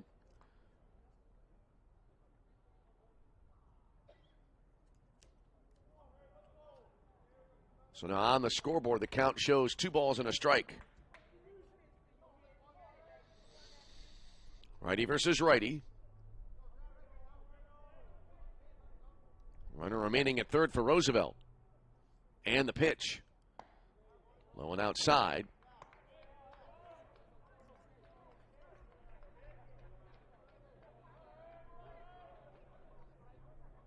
And it's now 3-1. Runners, by the way, at second and third. Lots going on. Lots to keep track of in the last few innings of this game. Not a lot of zeros right now on the line score. Baker kicks and deals. Strike over the outer half. So that runs the count to 3 balls and 2 strikes. 2 out in the inning. 2 on, 2 out. And a run in for the Lakers. All right, Baker, the fighting B right-hander, comes set. And the pitch. Low and away, skips to the backstop. This will be a wild pitch, and a run will score, and Roosevelt able to extend the lead to 9-5. Diego Munoz comes in to score on the wild pitch. On the play, Lakers able to advance a runner to third. As that actually also, there was a wild pitch, and Hurd draws a walk. That was ball 4. As I said, a lot to keep track of here. It's a 9-5 game. Now Jack Tonjes will bat. So Tonjes now will bat here. And the first pitch, high and tight, and it's 1-0. Tonjes has a single for an RBI and a pair of strikeouts. And now we'll have a meeting at the mound here. There is action in the St. Ambrose bullpen, and we'll have a pitching change coming up for the Bees. So, a lengthy top of the sixth inning, resulting so far in 2 across for Roosevelt. And we'll take a break, tell you about the new pitcher on the mound for St. Ambrose after this timeout. Roosevelt leading at 9-5. Take a break and come back. This is CCAC Tournament Baseball.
So the new pitcher on the mound now, left-hander Nathaniel Johnson for St. Ambrose, comes in inheriting two base runners at first and third. And the first pitch here to Jack, the next pitch to Jack Tone, just as we fouled off for a strike, a mid-at-bat pitching change here. And the count now to Tonjes is even at a ball and a strike. Here's the set now by Johnson and the pitch. Missing outside. 2-1 here. Well, Roosevelt very quiet through the first 3 innings. But since then, they have erupted. Swinging a sharply hit ball, and that'll be caught on a line drive. What a play there at third base. Pavisa able to make the backhand stab on a low rocket that could not have been more than maybe 8 inches off the ground, and that'll end the inning on a great play. As Tone just robbed of a line drive, what likely would have been a double. It might have scored 2, and the inning comes to a spectacular end there. But in the inning, Roosevelt able to score 2 more in the frame. 2 runs on just 1 hit. 3 walks helping out Roosevelt there. 2 runs on a hit. And Roosevelt leaving a pair. And we go bottom 6. It is Roosevelt 9, St. Ambrose 5. This is CCAC Tournament Baseball.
Well, we head to the bottom of the 6th inning, and the cliche here reasserts itself. After you make a great play to end an inning, often you come back and lead off the next half inning, and that is the case here for Mike Pavisa, and he takes the first pitch down and away. 1 ball, no strikes. 8-9-1 in the Fighting B order coming up here. Noah Mathias remaining on the mound, and the next pitch down and away. 2 balls and no strikes. 9-5 ball game here in the bottom of the 6th inning. Game 3 of 4 today. Mathias now standing entirely almost in shadow. And he is able to hit the zone there on a 2-0 pitch on an outside heater.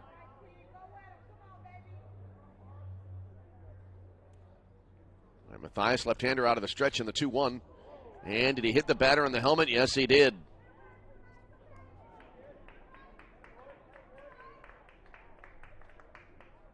So a hit batter here as Pavisa now aboard at first base, and that'll bring up Nate Villagomez.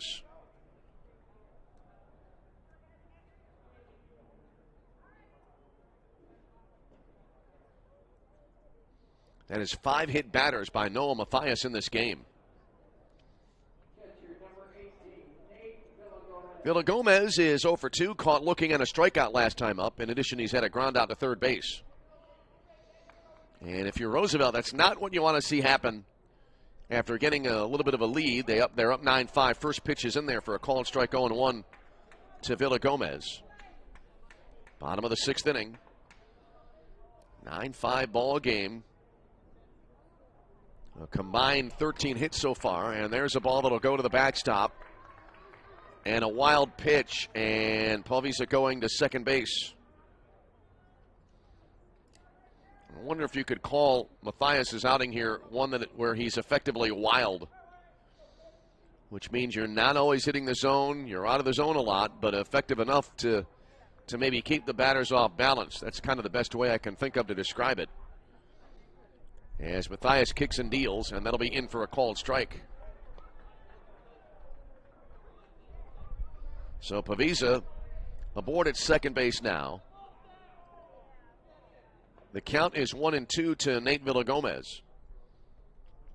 Now time called.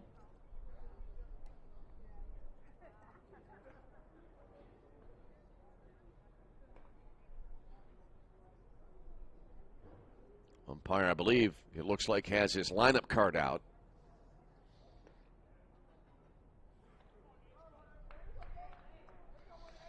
Game number 4 will start late. It's due to start in 33 minutes. But we fully have 3+ innings remaining in this game. Here's the next pitch, swung on, and a bouncer. Actually more of a grounder over the left side of the mound. Gloved it short, and the throw to first base. Good play by Jalen Hurd. Able to go low to pick that ball up and make the catch. Hurd is an outstanding defensive first baseman, and he shows it there. Pavisa going to third on the play. 6-3 ground out there as it goes from Gutierrez to Hurd for the first out of the inning. Back to the top of the order now for St. Ambrose. And Noah McCreary will bat.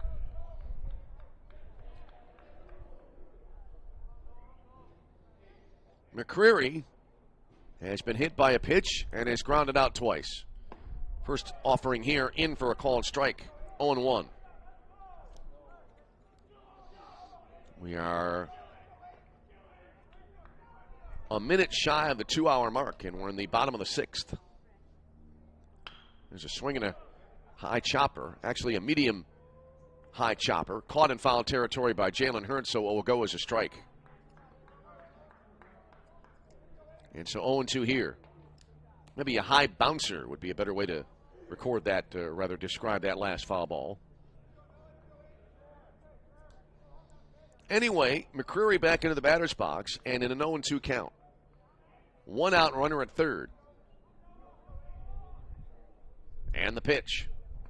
Down and away. Good stop by Hunter Darst behind the plate. And now 1-2 to the leadoff hitter in the St. Ambrose order, although he's the third hitter of this inning.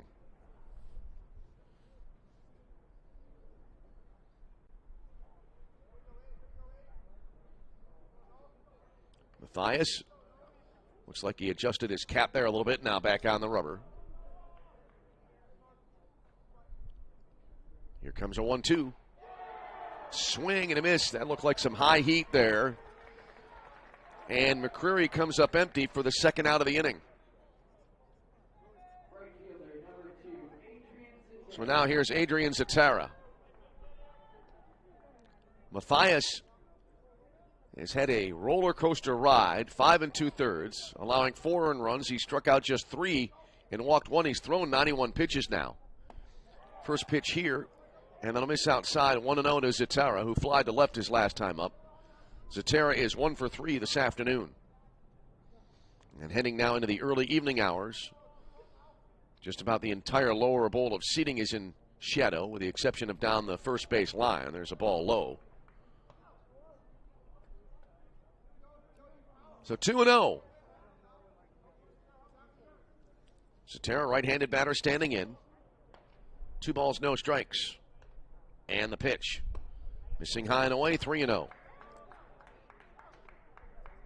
9-5 ball game, bottom of the 6th inning. You get the feeling that the final score of this game will not be 9-5.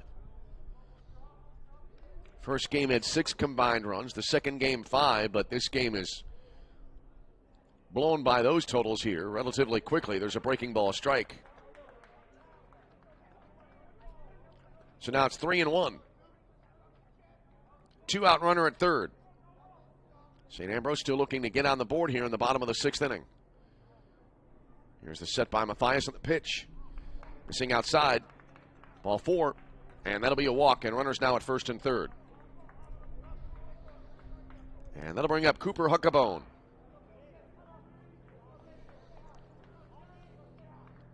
Huckabone, a pair of triples and a ground out. Now meeting at the mound here. There is action in the Roosevelt bullpen. We'll see if that'll be it here for the Roosevelt left-handed starter. Yes, it will. New pitcher coming into the game. We'll take a break, tell you about the new man on the mound as Mathias comes off and gets a fine hand from his team's supporters. New pitcher coming in. We'll take a break and come back. This is CCAC Tournament Baseball.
So Omar Abuhaja now comes on here to pitch here for the Roosevelt Lakers. Abuhaja is a junior right-hander from Burbank, Illinois. As Abuhaja now will come on. Previously pitching at St. Xavier before transferring from to Roosevelt. So Abuhaja now comes on. And the first batter he will be facing will be Cooper Huckabone. Runners at first and third now for Huckabone. Abuhaja, the first pitch down and away, 1 ball, no strikes. Runners at the corners, 2 away here. St. Ambrose looking to draw a little bit closer as they trail by 4 at 9-5. And the next pitch, that'll miss. Looked like inside, might have been a tad high. 2 balls and no strikes. Shadows of the grandstand now on the inner part of the infield, almost to first base. Then it kind of indents, and then the archway along the left field side, extending out near shortstop as there's a bouncer foul to the left side. 2 balls and 1 strike. Bottom of 6, 9-5. Roosevelt the lead in a back-and-forth ball game. Actually, not so much back and forth. St. Ambrose took the lead 4-0. That evaporated, and now the Lakers are up over the Bees by a 9-5 count. There's a throw to first base, and the runner back in safely. Pavisa at third, Zitera at first. So we play here in the bottom of the 6th. Abuhaja comes set in the pitch. And that'll be out the outside edge. So now the count on the board is 3-1 to Cooper Huckabone. Here's the set and the 3-1 offering. Runner from first goes, and that'll be high, ball 4. And that will load the bases. And the tying run now comes to the plate in the person of Brock Weber. A lot of walks, a lot of hit batters by Roosevelt pitching in this game. And you wonder how long you can really get away with that. I mean, you put enough men on base, and eventually it's going to come back and hurt you. Brock Weber to the plate. He has been hit by a pitch 3 times in this game. Here's the set by Abuhaja now on the first pitch. And a fastball up high, and it's 1-0. And I think Abuhaja has had 1 strike since coming on in this game. 1 ball, no strikes. Here's the set and the pitch. Swung on, pulled to the right side. Hurd charges, gloves, Abuhaja covering the bag, and that will end the inning. So a 3-1 put out, and St. Ambrose leads the bases loaded.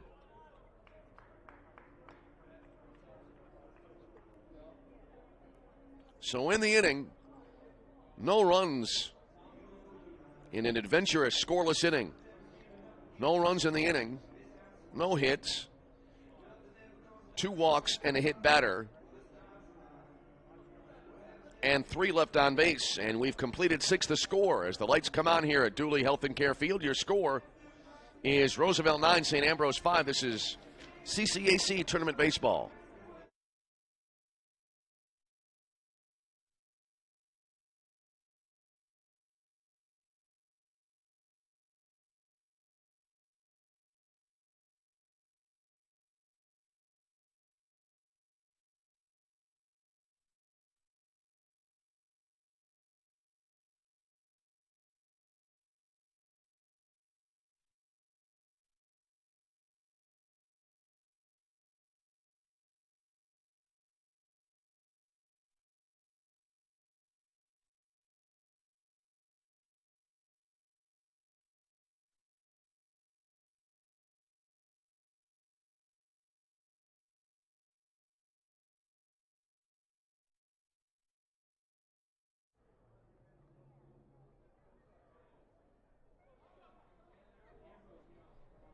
heading to the top half of inning number 7.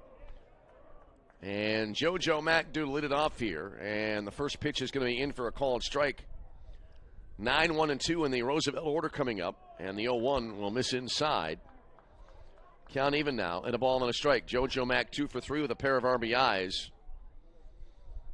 As Nathaniel Johnson continuing on, there's a swing and a ball off the end of the bat, cued down the right field side, foul. So now a ball and 2 strikes. Mack grounded out to third back in the 3rd inning. Since then, he has singled twice. And the second single knocked in a pair. Swing and a miss here, and so Mack quickly on strikes to start the 7th inning for Roosevelt. And Nathaniel Johnson, his first strikeout since coming on. And now here's Bryce Heyman.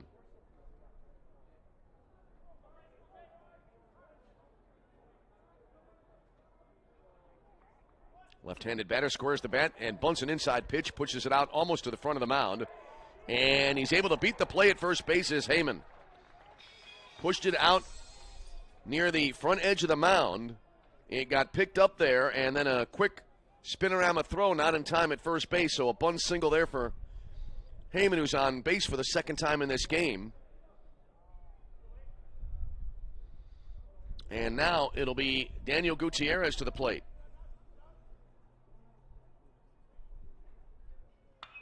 And he goes after the first pitch and rips it. Fair ball down the left field line, all the way to the fence near the corner as it kind of one-hops the wall.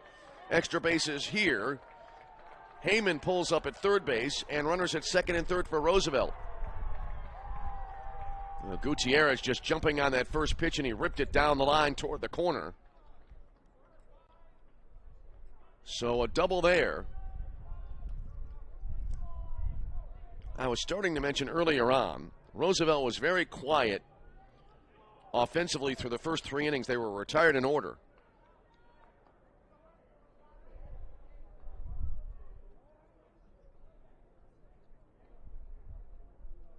Since then, they've had 27 plate appearances.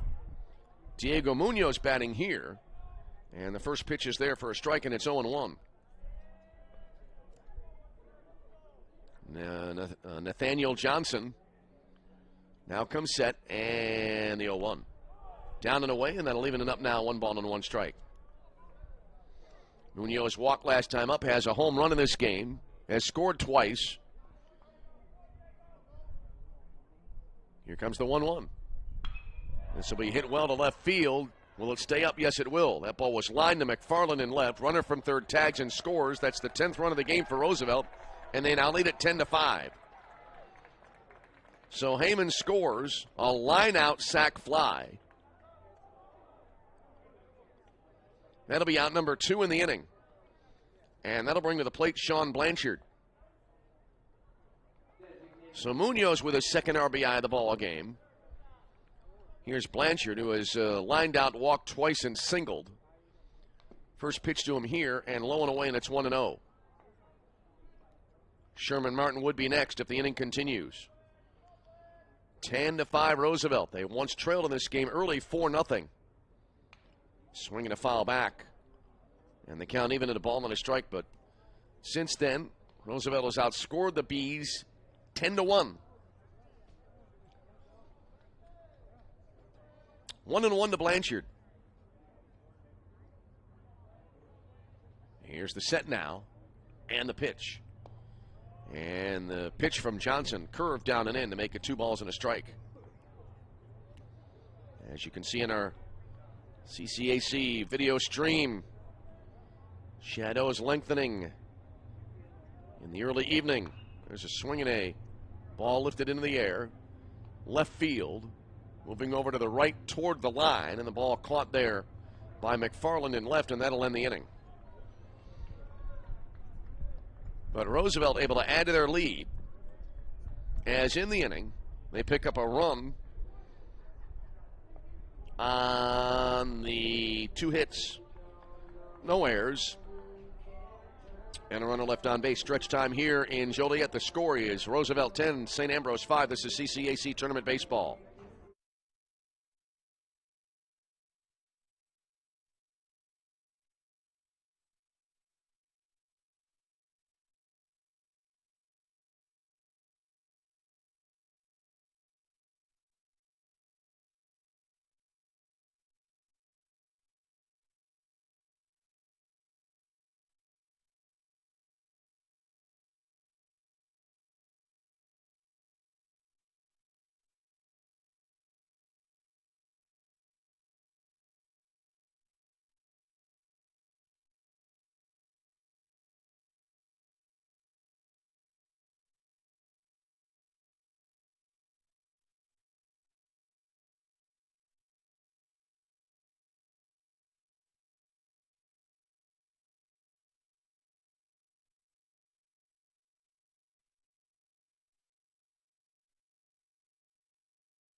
Bottom of 7 here in Game 3 of our scheduled 4-game opening day slate.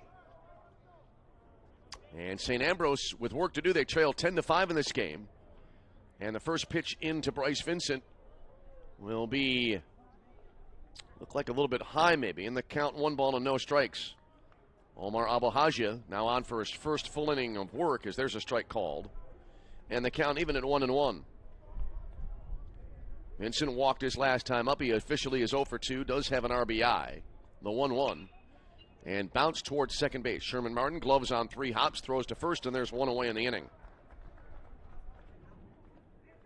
1 away, and here's Jake Muha, the center fielder. Well, if this score holds up,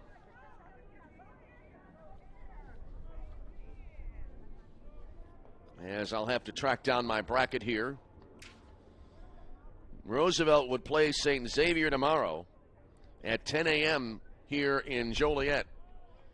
As there's a ball high, 1-0 to Muha, who has singled in 3 trips and has an RBI. Abuhaja into the line of the pitch. 1 hopper, snared by Abuhaja on a backhand stop on the mound. Underhands to first, and that's the second out of the inning. So 2 away, and here's Chris McFarland. Muha hit with that one right on the nose, but it winds up to be an out. McFarland's spot in the order due up, and he will bat. He's 1 for 3 with an RBI, and he takes the first pitch down and away, 1 ball and no strikes. McFarland grounded back to the pitcher last time up.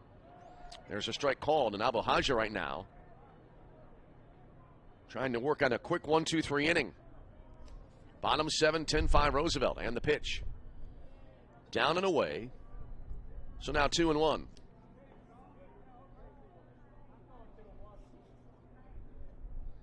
Mike Paviza would be next if the inning continues. The 2-1. Swung on, popped up right side. Jalen Hurd over near the dugout, reaches up, one-handed catch, and that'll end the inning. And a 1-2-3 frame for Abuhaja and Roosevelt in the 7th. No runs, no hits, no errors. Nobody left on base. We go to inning number 8. Your score: Roosevelt 10, St. Ambrose 5. This is CCAC Tournament Baseball.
We go top 8 on what is now an early Thursday evening here in Joliet, Illinois. And Sherman Martin will lead it off for Roosevelt here in the top of the 8th inning. Roosevelt leading it 10-5. There's a swing and a foul at home plate. So 0-1 to Martin. Martin, Darst, and Hurd due up here for Roosevelt's Lakers. Martin 1 for 3 in this game. Nathaniel Johnson continuing on. Boy, that was a rapid half inning, easily our quickest of the game just now. There's a ball high and away. 1-1 to Sherman Martin, who has a single to walk, a fielder's choice, and a strikeout. The 1-1 caught the outside half of the plate, and that makes it a ball and 2 strikes. Johnson working quickly. Tall left-hander kicks and deals. And in for a called third strike, and that'll be out number 1 in the Roosevelt 8th inning.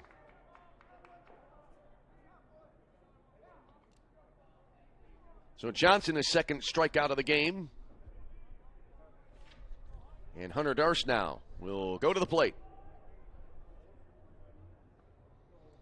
Darst to sacrifice pop out last time up to drive in a run.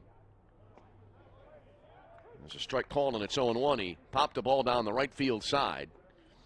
And on the play, Cooper Huckabone at first base made an over-the-shoulder catch and actually fell down as he was backpedaling. A sharp one hopper snared there at third base.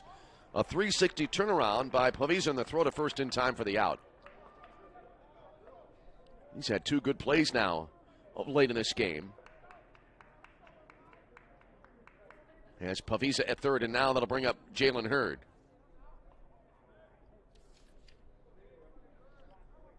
Hurd walking last time up also has been hit by a pitch.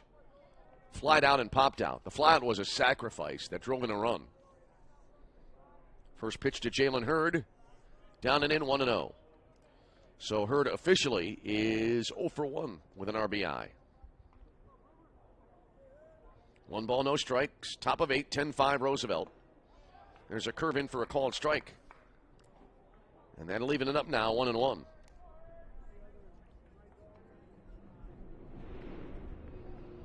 Here comes the 1-1 offering. Hurd hits this one off the end of the bat, curling toward the right field corner. That'll drop in for a base hit. Hurd rounding first, heading towards second.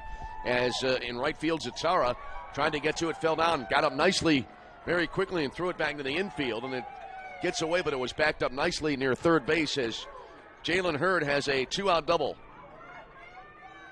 He placed that ball perfectly.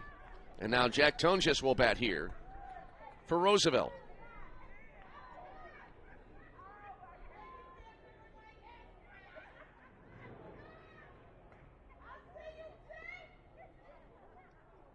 Third base and head coach Jason Becker talking to the home plate umpire. Looks like we'll have a pinch runner for Jalen Hurd now come in.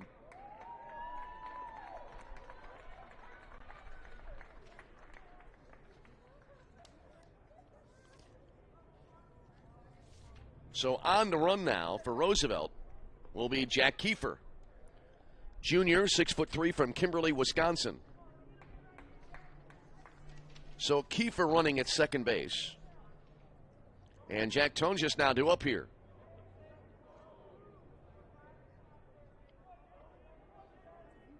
All right, here's the set now by Nathaniel Johnson in the pitch. And it'll be taken upstairs, 1-0 the count. Roosevelt with 3 in the 4th, 4 in the 5th, 2 in the 6th, 1 in the 7th, and they are knocking on the door here in the 8th inning. As they lead 10-5. And the 1-0. Off speed and swinging and missing there is Tonjes, and now the count even at a ball and a strike. JoJo Mack next, then back to the top of the order. Here's the set and the pitch. Breaking ball, swing and a miss. 1-2. Right-handed batter back into the batter's box. That's where a batter usually will reside when at the plate. Here's the 1-2. That'll be a curve up high, evening it up at 2-2.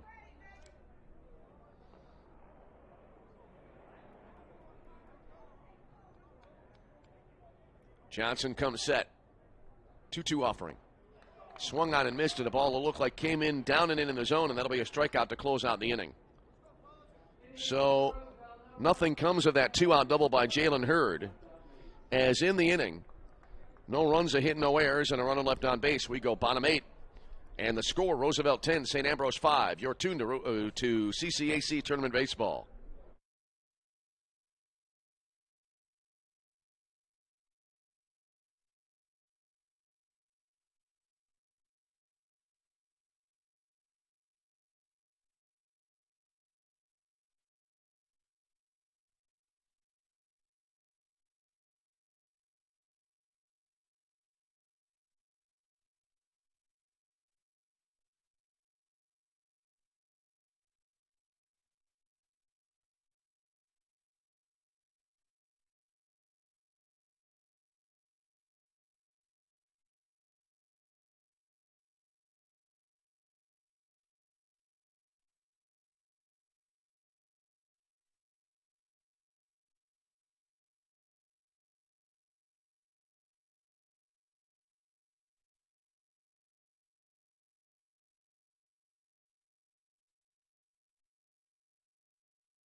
All right, here's Mike Pavisa to start it off for St. Ambrose in the bottom of the 8th inning, going after the first pitch, and he lofts one down the left field line that'll drop in for a base hit.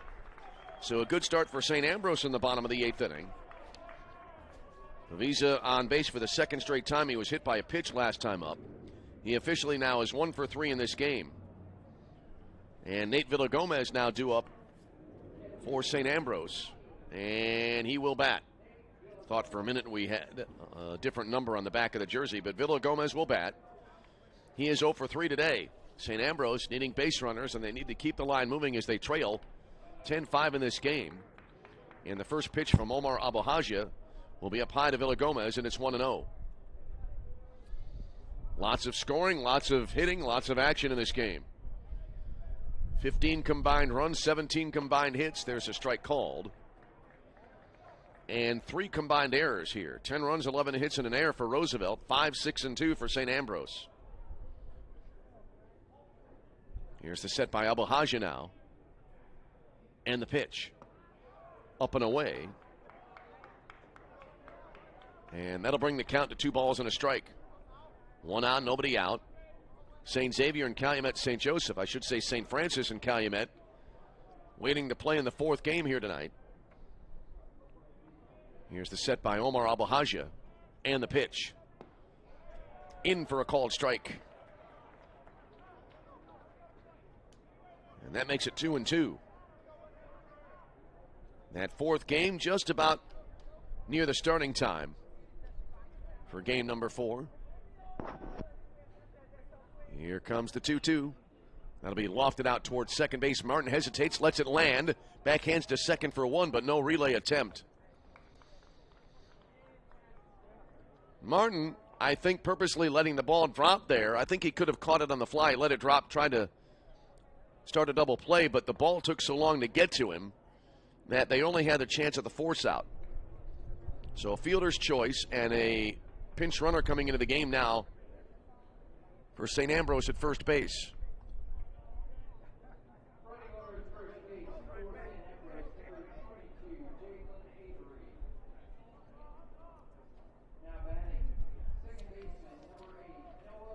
So now back to the top of the order, and McCreary will bat.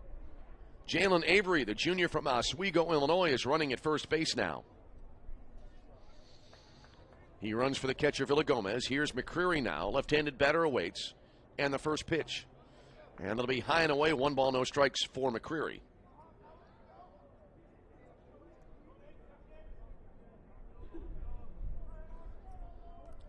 Avery takes his lead off first base. 1 on, 1 out. Bottom 8, 10-5 Roosevelt. There's a swing and the ball hit sharply to the right side. And a throw to first in time for the out. What a play there. I thought maybe it was able to sneak into right field, but a great play to end the inning. And this inning comes to an end. That ball, again, I thought it was going to get through there. The Lakers, some fine defensive work there, and this inning comes to its conclusion. As that was a double play, the scoring on the play, 1-6-1.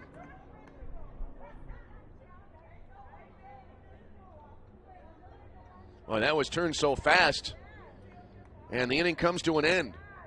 I should say, let's see here, 3-6-3 on the double play. I saw 1B there and read it out loud. It is a 3-6-3 double play, and that brings the inning to an end.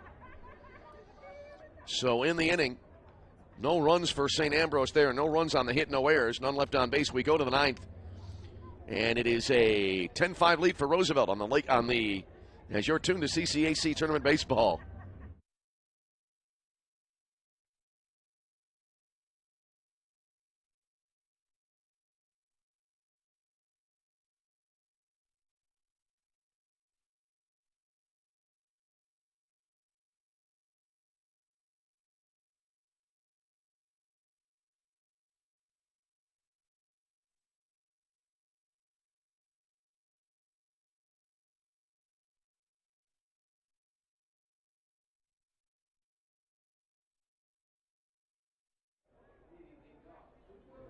All right, here we go now to the Top of the ninth inning, Roosevelt leading it by a score of 10-5 after a superbly turned 3-6-3 double play to end the last half inning.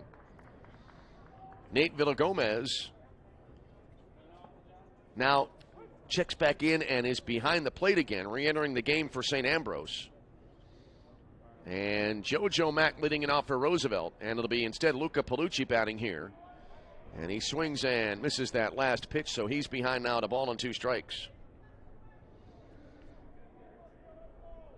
So Palucci batting here, and I suspect he may play in left field in the ninth inning in the bottom of the inning. And there's a swinging strikeout for the first out of the inning for Palucci. Now back to the top of the order, and it'll be Bryce Heyman due up.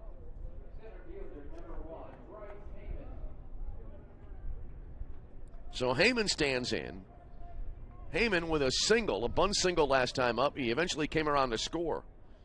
He's only hit in 4 official at-bats. First pitch in for a called strike, and it's 0-1. He also has a walk back in the first inning. 0-1 to Heyman. Well, full disclosure there on that 3-6-3 double play, I kind of lost the ball off the bat in the shadows. There's a swing and a miss. 0-2 here now to Heyman.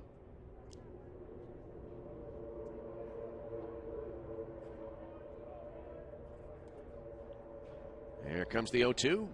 Swinging the ball on the dirt, and it's swung on and missed. Drop third here. Picked up by Villagomez, who throws to first to complete the out. That's the second out of the inning. 2 up, 2 down for Roosevelt, and now Daniel Gutierrez due up. Looking ahead to the St. Ambrose ninth. It'll be 2, 3, and 4 in the order. Zatara, Huckabone, and Weber. Here's Gutierrez, 2 for 4 with a strikeout. Lefty versus righty in the first pitch, and that'll go to the backstop, and the count 1-0. Gutierrez doubled last time up. Also a struck out, flied out, singled, and walked. What a variety of outcomes in his plate appearances today. Swinging this ball is laced into right center field, in for a base hit. Wide turn at first, and he's going to go for second is Gutierrez. And he slides in safely. They were playing him deep, and Muha tracked it down in right center field, and Gutierrez just kept rolling around first base and able to slide into second with a 2-base hit. So a 2-out double there for Gutierrez. Diego Munoz now due up here for the Lakers. Munoz sacrifice fly last time up to drive in a run. Also has a home run today, so he's driven in a pair in going 1 for 3 in this game. Breaking ball there, swinging a foul. He was kind of ahead of that pitch, and he's behind at 0-1.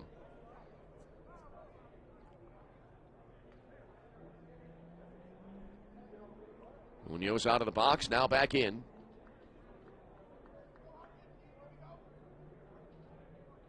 No balls, 1 strike, heading toward the twilight hours here on this Thursday evening. The 0-1, curve up high, 1 ball and 1 strike.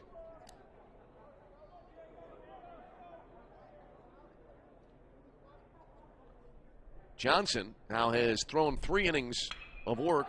This ball is ripped back through the middle, and it'll go all the way to the right center field gap, picked up there by Muha just on the edge of the warning track. It'll be an RBI double for Munoz, and Roosevelt adds to their lead. They now lead it 11-5.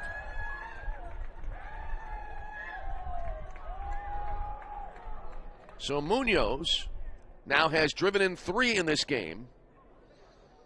11-5 ball game. Roosevelt pulling away here, and they will likely, unless St.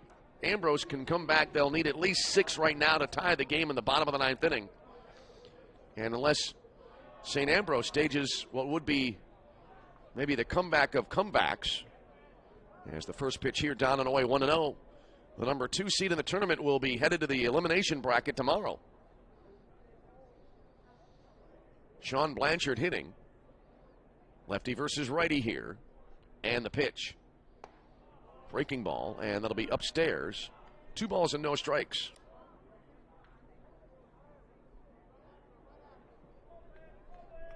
Two 2-0 to Blanchard. Flied to left his last time up. And the pitch. Jam shot, popped up foul right side out of play. Now 2-1. Blanchard's had an interesting day. Line out to left. 2 walks. 2 runs scored. He's also singled and then had that fly out to left his last time up in inning number 7. Here's the kick and the pitch. In the dirt. Good stop behind the plate by Villagomez.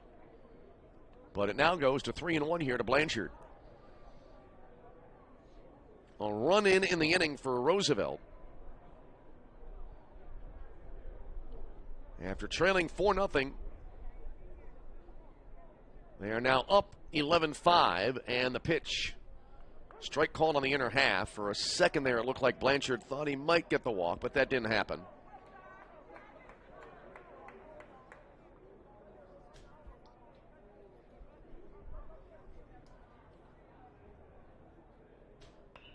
There's a swing now and a ball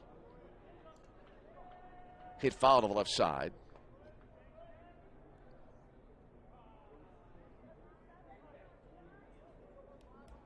So now 3-2. If Roosevelt wins, it'll be their first ever win in a tournament opener.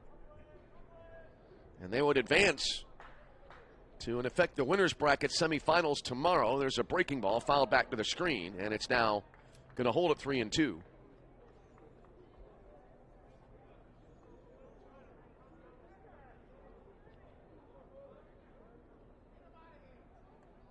Ball getting away, retrieved here by the on-deck hitter, Sherman Martin.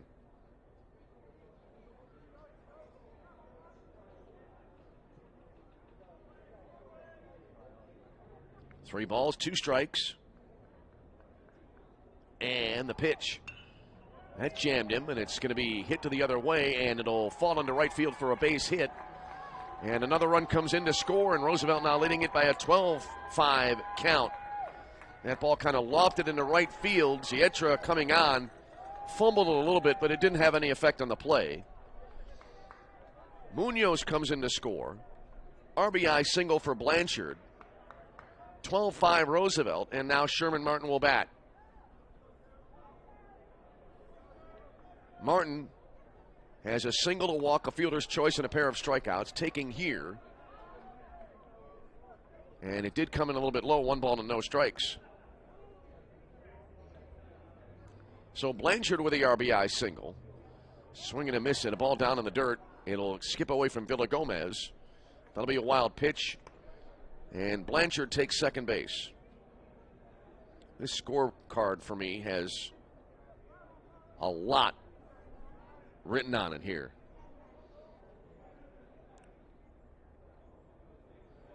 All right, Martin taking here. And that'll miss outside. And the count on the board here shows 2 balls and a strike. Top of the 9th inning, 11-5. Roosevelt with a lead. Here's the next pitch. Down and in. So it goes to 3-1.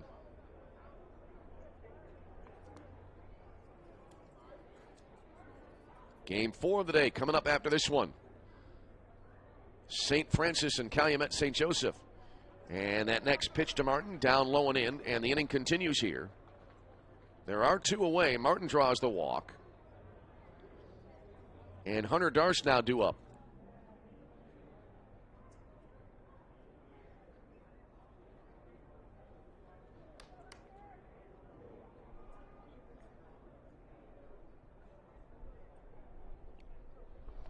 I can hear in my headset here through the effects mic.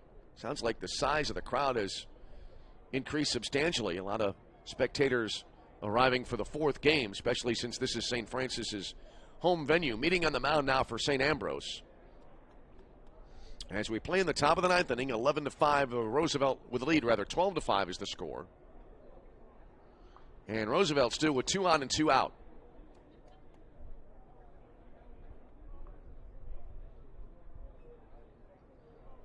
So the meeting breaks up. Hunter Darst due up. Darst is 1 for 4 with an RBI, also has a strikeout. Discussion going on here. Umpire has the lineup card out. Let's see if we have any changes going on the field. This is the kind of game where you can have a lot of changes, a lot of players moving around. We had that happen in the previous game. Now, it looks like the umpires will have a little bit of a meeting. Well, that didn't happen. Spoke too early. They were all headed toward a meeting, and then they all turned back. I believe some kind of lineup change here. And, in fact, we have a new pitcher coming into the game. So we'll take a break. 12-5 Roosevelt, new pitcher coming on for St. Ambrose. We'll take a break and come back. This is CCAC Tournament Baseball.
Left-hander Brad Nedved coming on to pitch now for St. Ambrose. And he inherits base runners at first and second.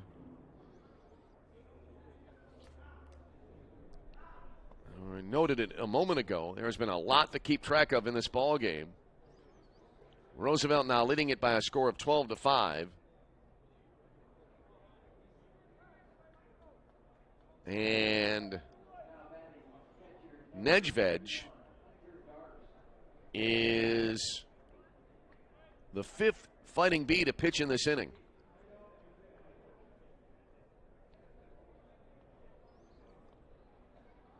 And the first batter he will be facing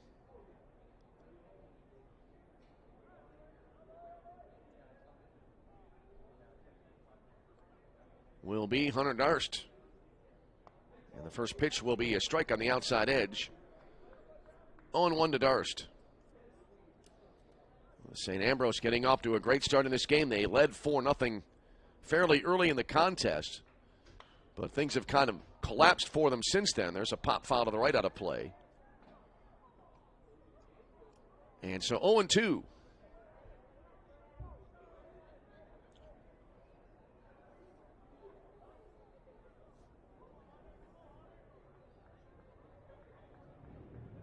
Nedved comes set, and the pitch.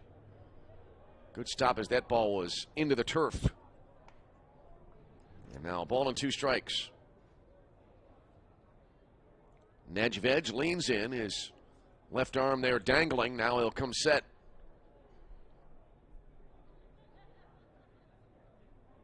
And the 1-2. Swung on and in the air, right field fairly deep, drifting back into the right near the track, looking up into the sunlight, reaching up, and looks like that catch was made by Zatara to end the inning. Yes, it was, and that lengthy top of the ninth inning comes to an end. But Roosevelt able to add to their lead. They pick up two more runs in the frame. 2 runs on 3 hits, no errors, and 2 left on base. Last chance for St. Ambrose. They need 7 to tie. The score going bottom 9. Roosevelt 12, St. Ambrose 5. This is CCAC Tournament Baseball.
Adrian Zatara now due to lead it off here for St. Ambrose. As 2, 3, and 4 heart of the order coming up for St. Ambrose, but they have a long way to come back as the Bees trailing the Lakers 12-5. Omar Abahaja into the line, and the first pitch in for a called strike, and so it's 0-1. Abahaja now 2 1/3 innings. That was just now his 25th pitch of his relief outing. There's a ball low and away. 1-1 now to Zatara. Abahaja has walked one, not yet struck out a batter, but he has pitched well. Now he hits a batter here. And Zatara, in frustration, kind of tosses the bat away there, and so he's aboard. And yet another hit batter by Roosevelt pitching in this game. Got to believe that's 7 now. It's either 6 or 7 as Cooper Huckabone due up.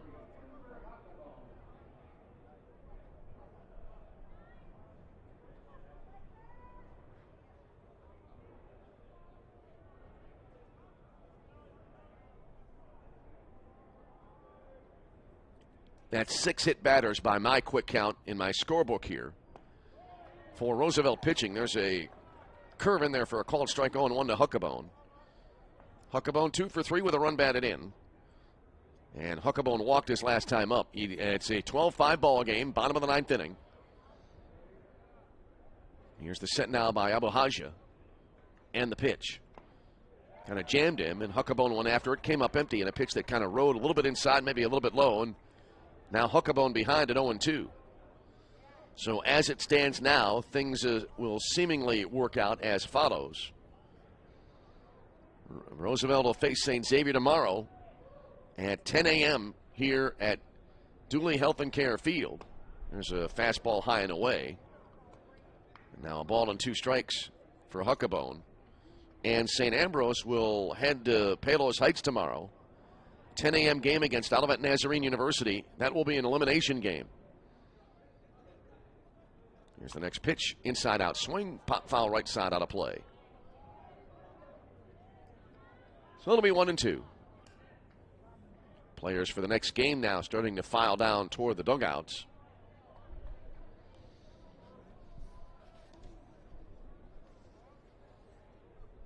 One ball, 2 strikes. And the pitch. High heat there from Abahaja. Swing and a miss, and that'll be out number 1.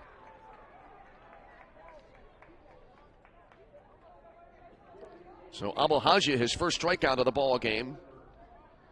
And here's Brock Weber, who's been hit 3 times. That accounts for half of the hit batters in this game. Grounded out to first base last time. Up first pitch in there. Called strike, and it's 0-1.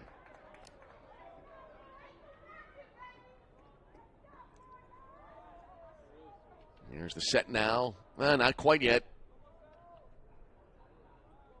Always anticipate that move to the stretch and sometimes get a little ahead of myself. There's a breaking ball. Low and away. And we're even at 1-1. Roosevelt 2 outs away from their first ever opening round tournament win.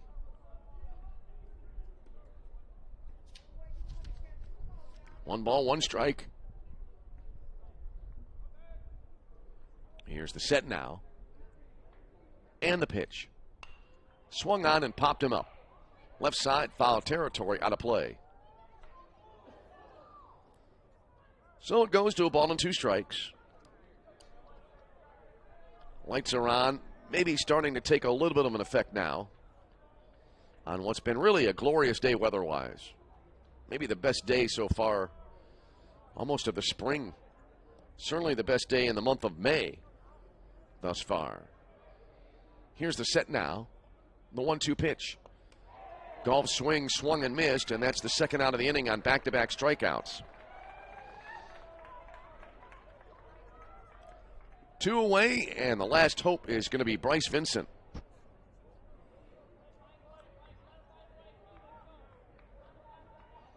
Vincent grounded a second last time up. He is 0 for 3 with a walk. So Omar Abahaja trying to finish this game off and send the Lakers of Roosevelt University into the next round. Swinging a ground at a third.